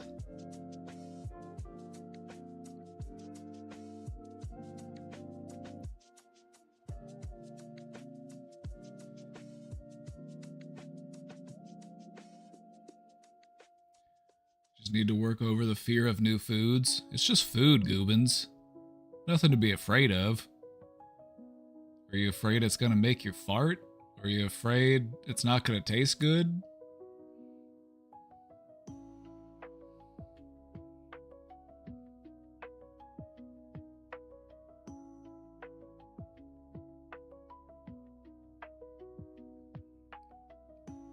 Maybe you just need to roll up a fat blunt first. Or just take an edible. I honestly feel like, because I've noticed this with people, a little bit of recreational smoke, it's like a cure for being a picky eater.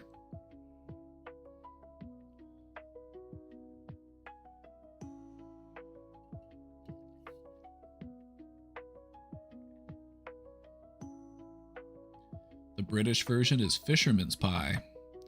Oh yeah, they do this with fish too, right? Oh yeah, you can do this with fish.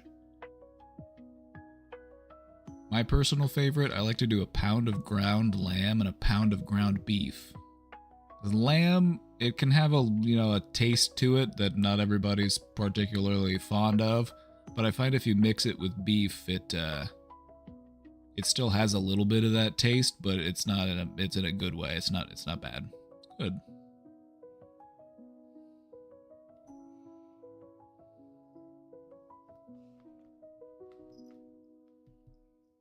This is making me hungry just looking at this. I need to stop looking at food.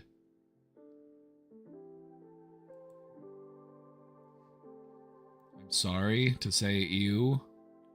Okay, well now you're saying sorry, so... I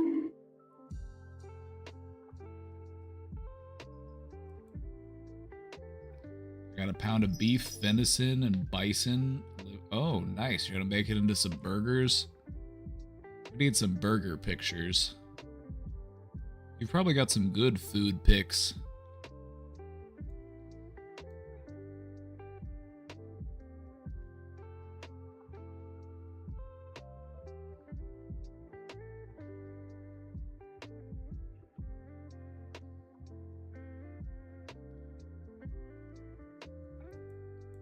I understand, like, a lot of people like fish.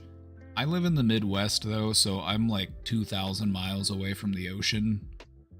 If we're going to be eating fish here, it's probably going to be like a fried catfish or something. Which is pretty good. It's basically just a fishy chicken tender.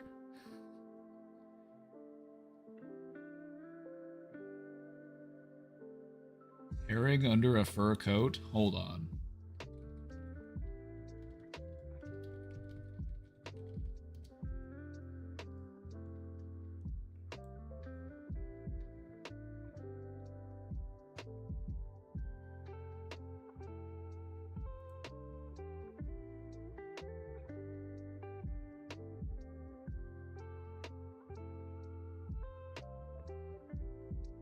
I like the color. Is that beet? Is that beets?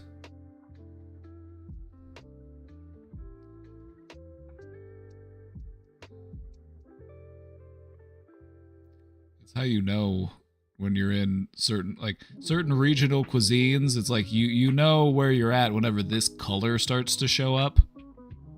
That like borscht color, is that beet? Yeah. You know you're in a certain region of the world whenever this purple starts to show up in the cooking.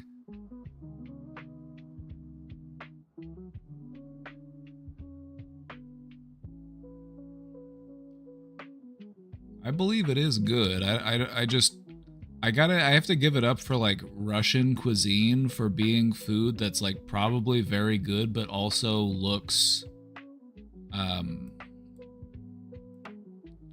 from another planet.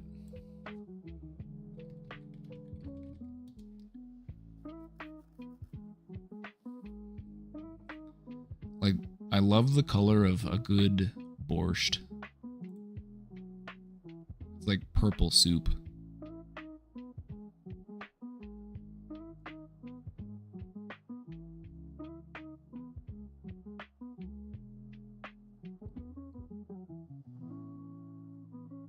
Doesn't this all just look so fun?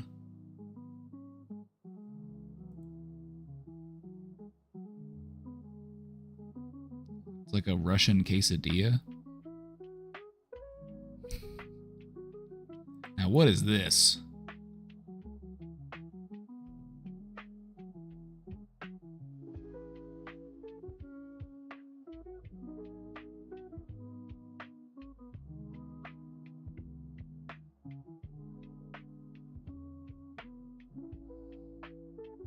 This makes me sad. Why is it maintaining its square shape? Is there gelatin involved? Is this minced fish suspended in gelatin topped with what appears to be a giant wad of horseradish?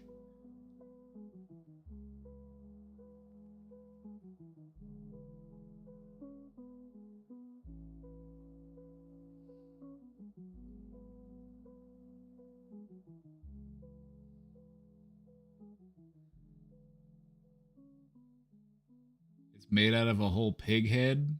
Oh. This? That's pork? Oh, that explains where the gelatin comes from. Whoa! Now we're talking.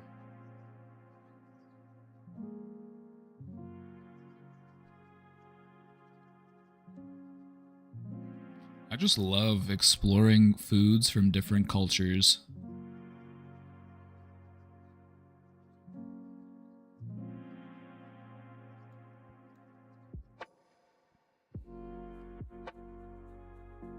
You know what I need to find? I need to find the USSR cookbook.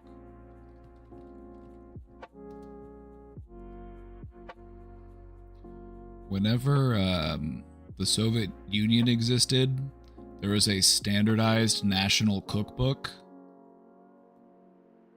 It was called the Book of Tasty and Healthy Food.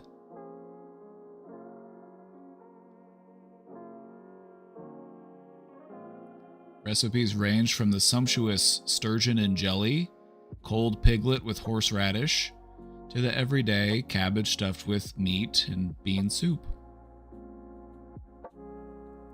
Can I get a copy of this book? Can I get a PDF?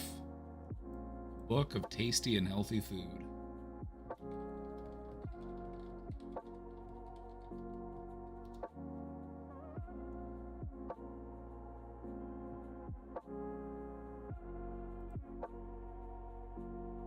This is not the book.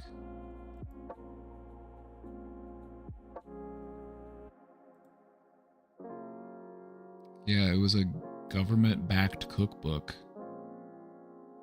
I learned about it by watching episodes of Chef's Table, where there was a Russian chef, and he was talking about how during the Soviet Union, they were limited in what sort of cuisines they could prepare at restaurants and such, because it basically had to be something from the cookbook.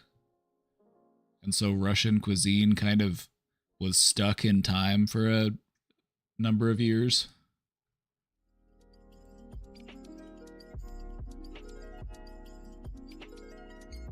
Put out by the Ministry of the Food Industry in the USSR. Looks tasty and healthy.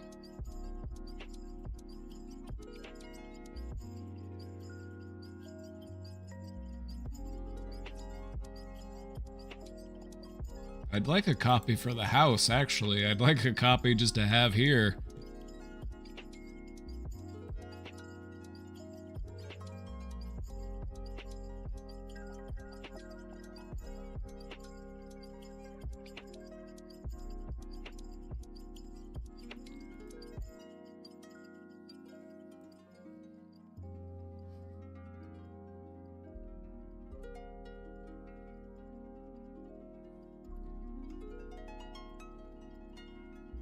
right, are we ready? We hit the sub goal. We hit the sub goal, so it's time for some Christmas karaoke. Normally I like to stand while I sing. It's a choir thing. I was a choir kid, so don't judge me. I like to stand when I sing, but I'll try my best to give you a good seated performance, like I'm Mariah Carey. No questions? Caught up in the question box. We did it! We did it. We solved mental health. It only took 6,722 questions. But we did it.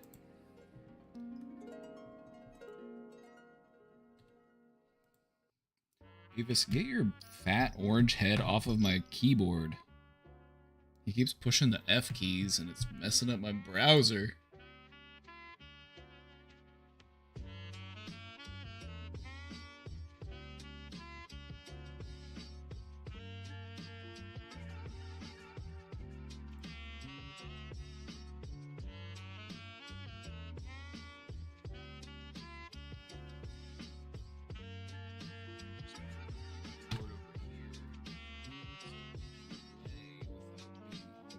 Oh, Beaver, how about that?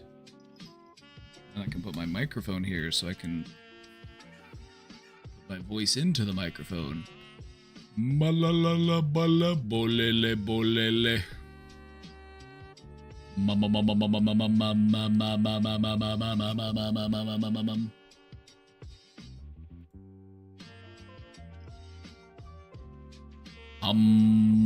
Hamburger, hamburger, hamburger, cheeseburger, cheeseburger, cheeseburger, Big Mac, Big Mac, Big Mac, Whopper, Whopper, Whopper, Whopper, Whopper. Alright, I think I'm all warmed up.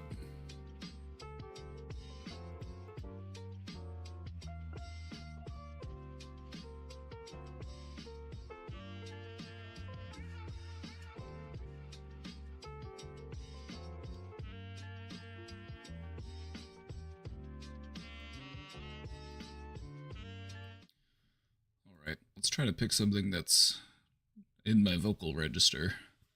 I don't want to strain myself too much.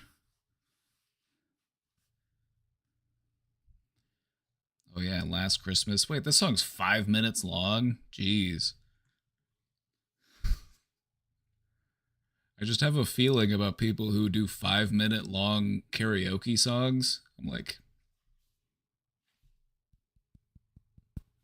you know what I mean? 5 minutes? It's a long karaoke stretch. The sweet spot's like a 3-minute song. Like, you're in and out. If it's shorter than that, even better.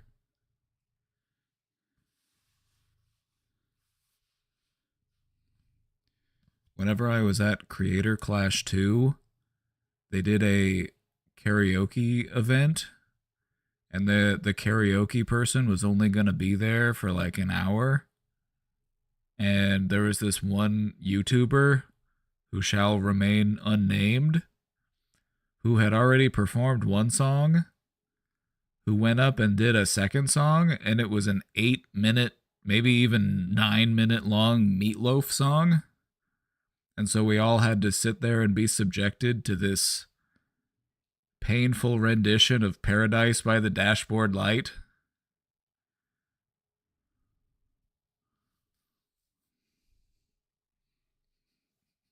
Name them? It was Jack's Films.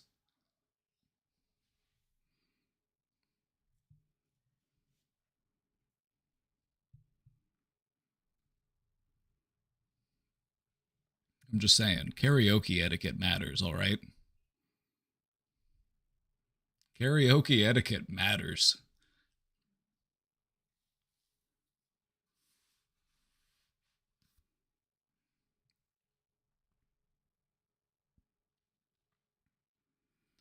Oh.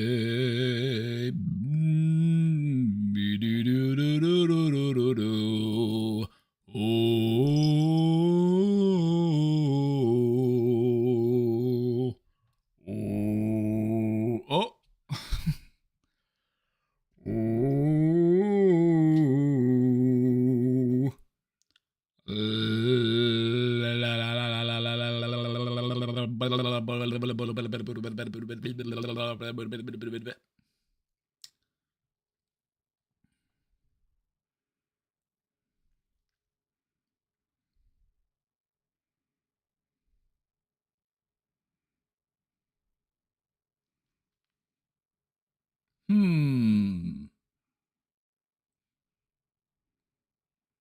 right, let's do Wham.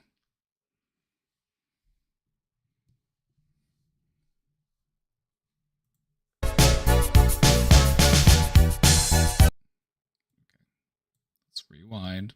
Let's turn it down a little bit.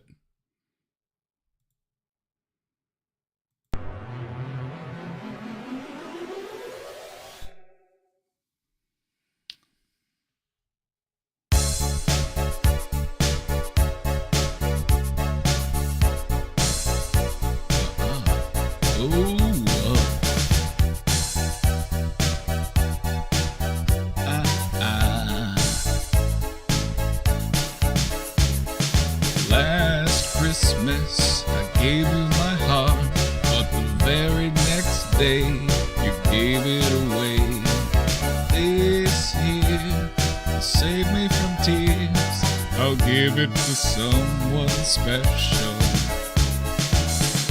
Last Christmas I gave you my heart, but the very next day you gave it away. This year, to save me from tears, I'll give it to someone special. Not this song again. I had you in mind when I chose it, because I know how you feel about it. I just want you to think of me next time you hear it on the radio. Once bitten and twice shy, I keep my distance, but you still catch my eye. Tell me, baby, do you recognize me? Well, it's been a year, it doesn't surprise me. I wrapped it up and sent it with a note saying I love you and I meant it. Now I know what a fool I've been, but if you kiss me now, I know you'd fool me again.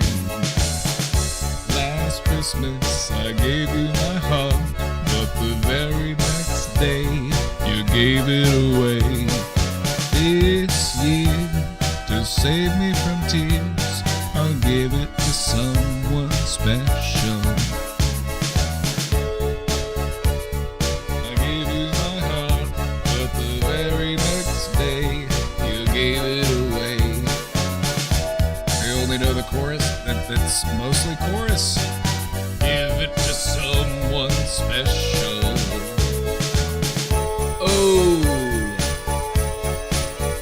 Oh, baby.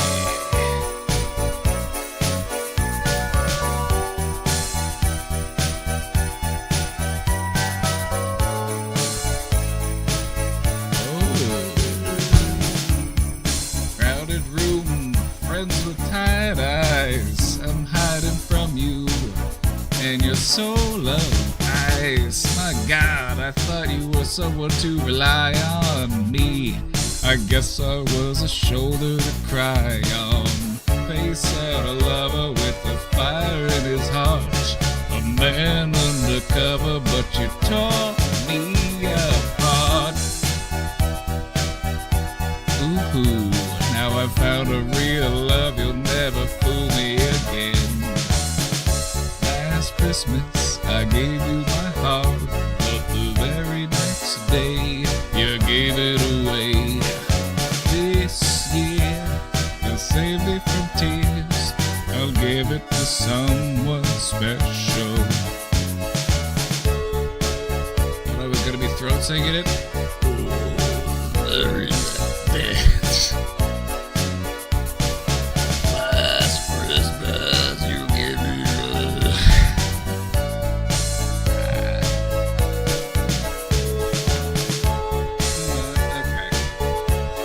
We got the gist of it. Let's do another one. What's next?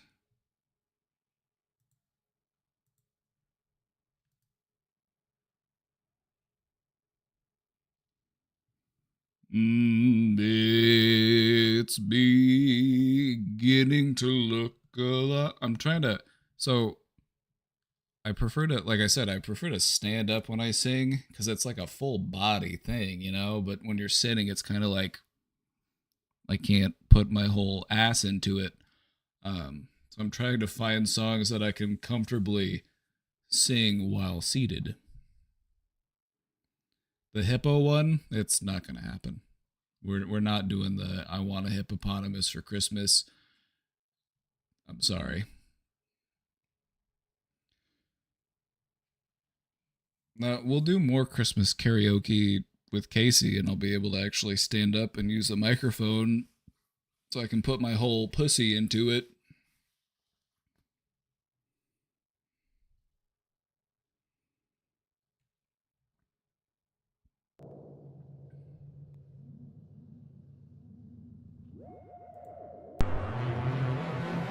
OPV, thank you for the gifted sub.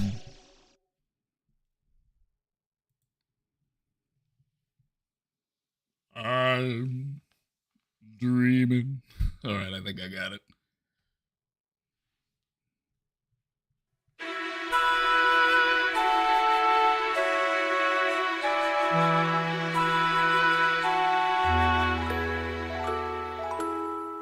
I'm dreaming of a white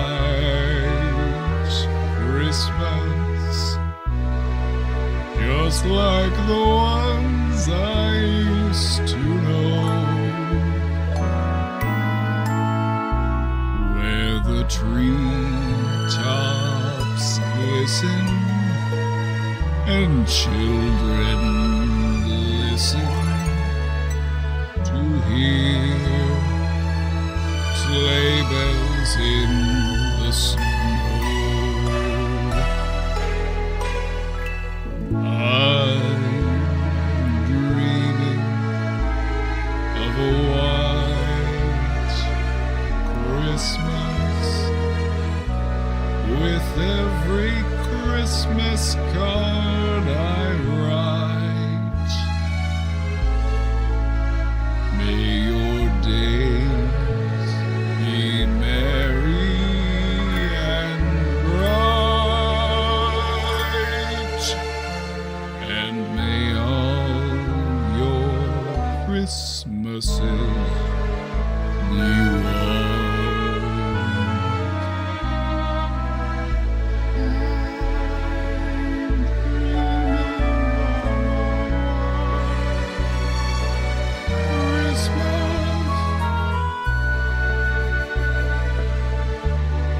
Lecherous, abusive piece of trash that rightly spent a chunk of life in jail.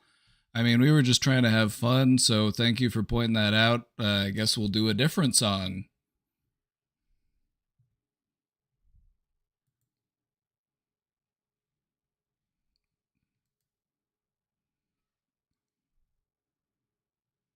You know what? Maybe I just won't sing any more songs. Who knows what those people did?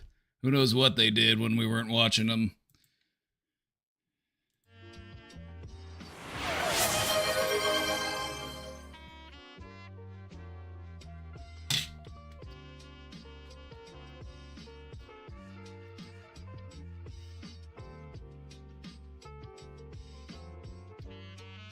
I'll save it for another day.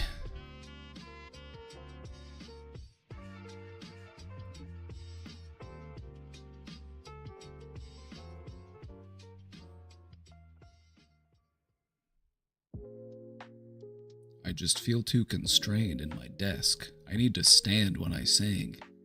It's all that choir training.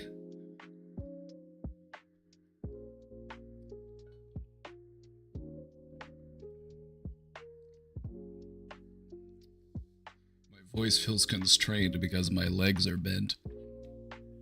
I don't know why I don't know. I can't explain it.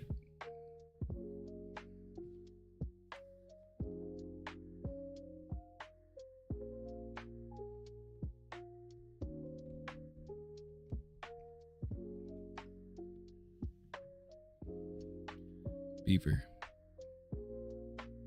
We got some stocking stuffers for the cats.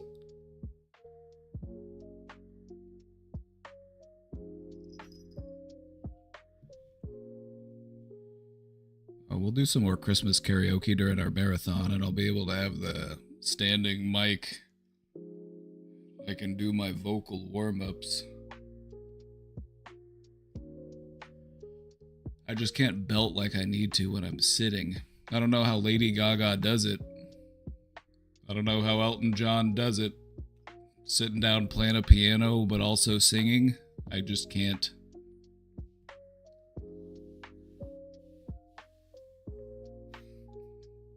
How do they do it?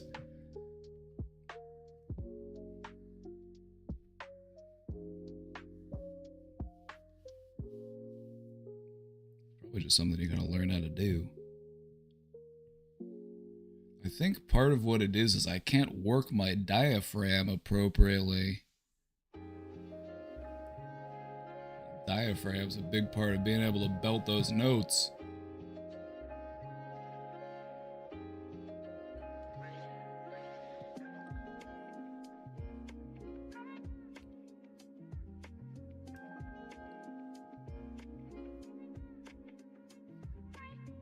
You believe in me? Thank you. I believe in you too.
Cheers, Lars, rotting on their noble fight.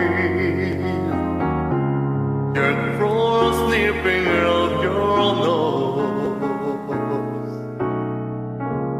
Your tongue colors being sun brother show.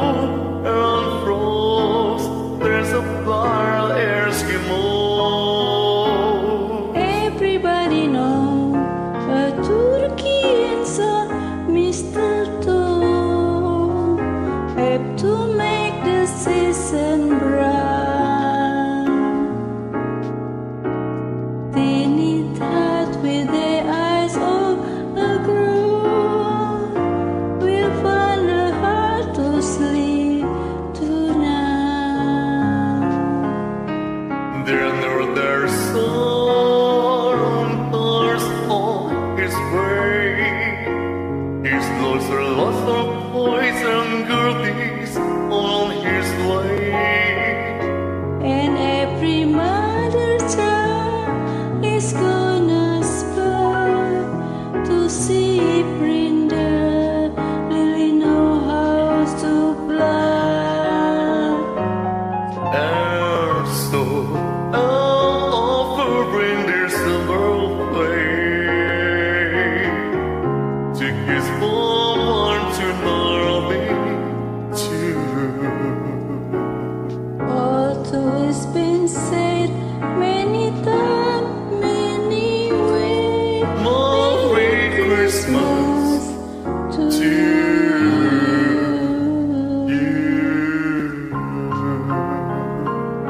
Merry Christmas to you. Merry Christmas. Merry Christmas.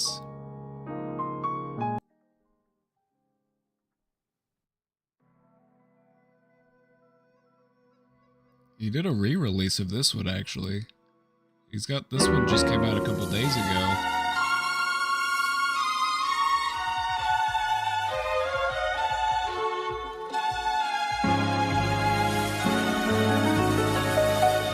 using any filters, by the way. This is just his aura. Chestnuts rotting on an open fire, Jack Frost nipping at your nose.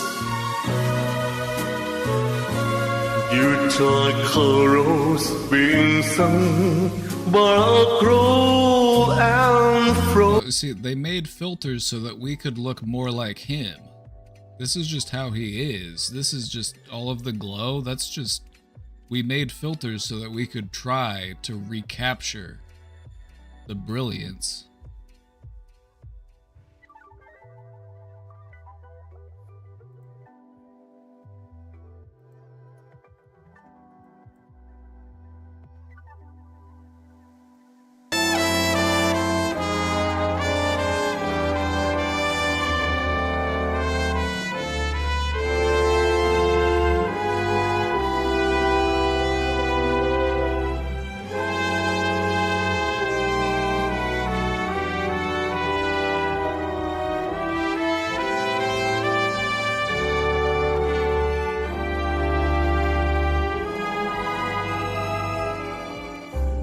Have yourself a merry little Christmas. Let your heart be light. From now on, our trouble will be out of sight.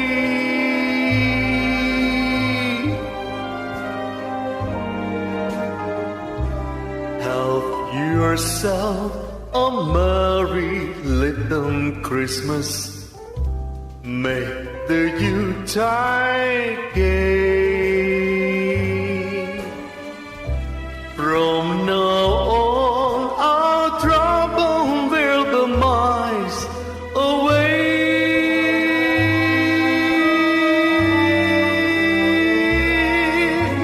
Here we are at the olden days, happy golden days.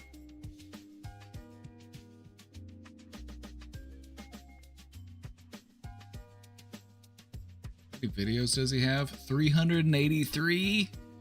You love to see it.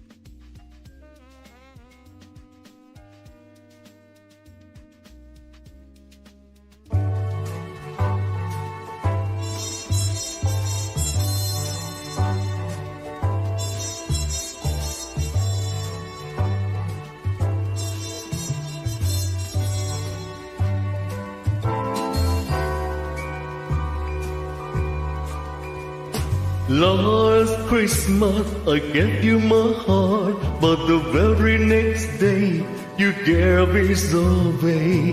This year, to serve me for years, I'll give it to someone special. Last Christmas I gave you my heart, but the very next day can't keep you up with gave this. it This is too good. away. This year, to serve me from tears, I'll give it to someone special.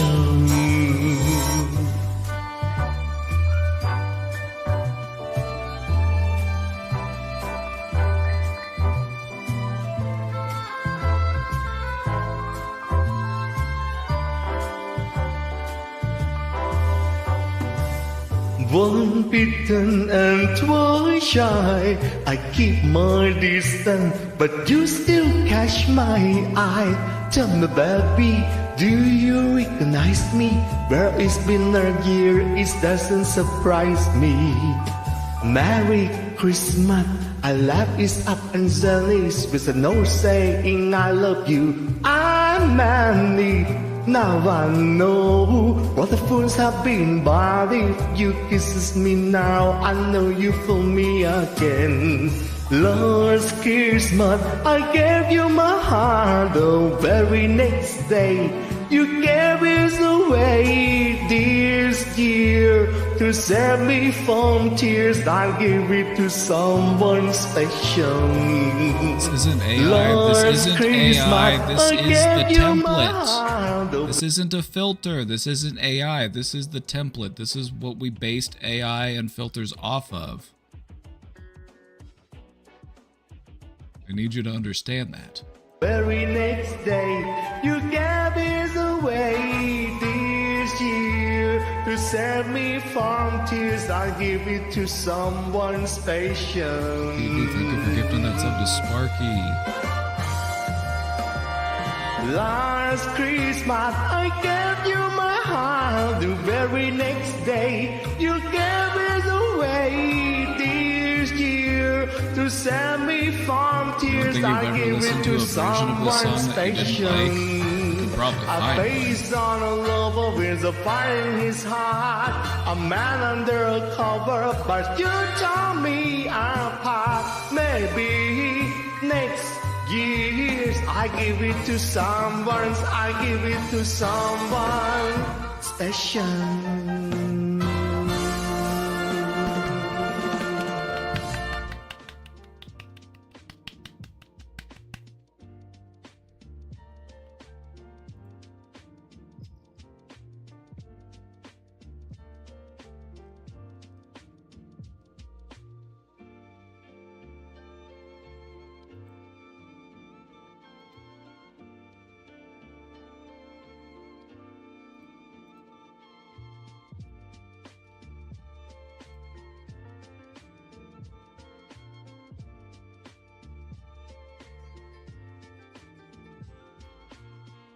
Alrighty.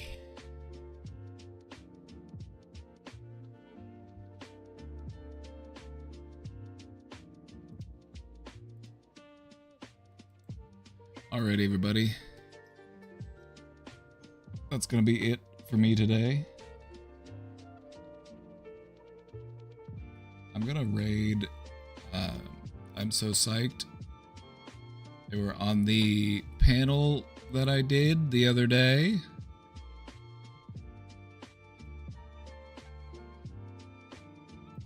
Also, I think they're an eggplant right now. Yeah, we were both on the mental health panel for the DragCon. You guys can go say hi. They're working on hitting Twitch partner.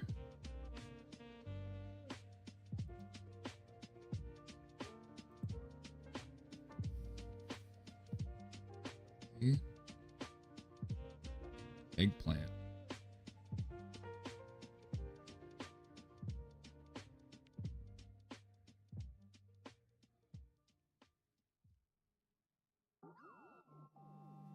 Can you make a raid message? Just brain domain raid and then the cheering emote. That's perfect. Don't overthink it.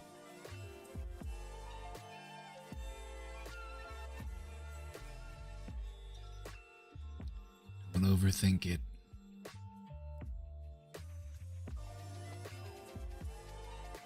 Don't overthink it.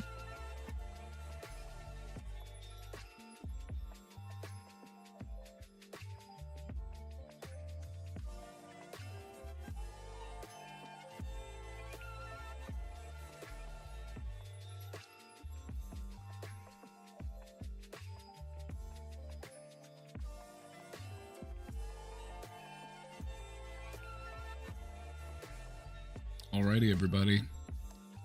Thanks for being here. Thanks for hanging out. I enjoyed spending time with you. I will see you all soon. Stay safe out there. Have a great night. Have a great weekend. See you all next time. Bye-bye.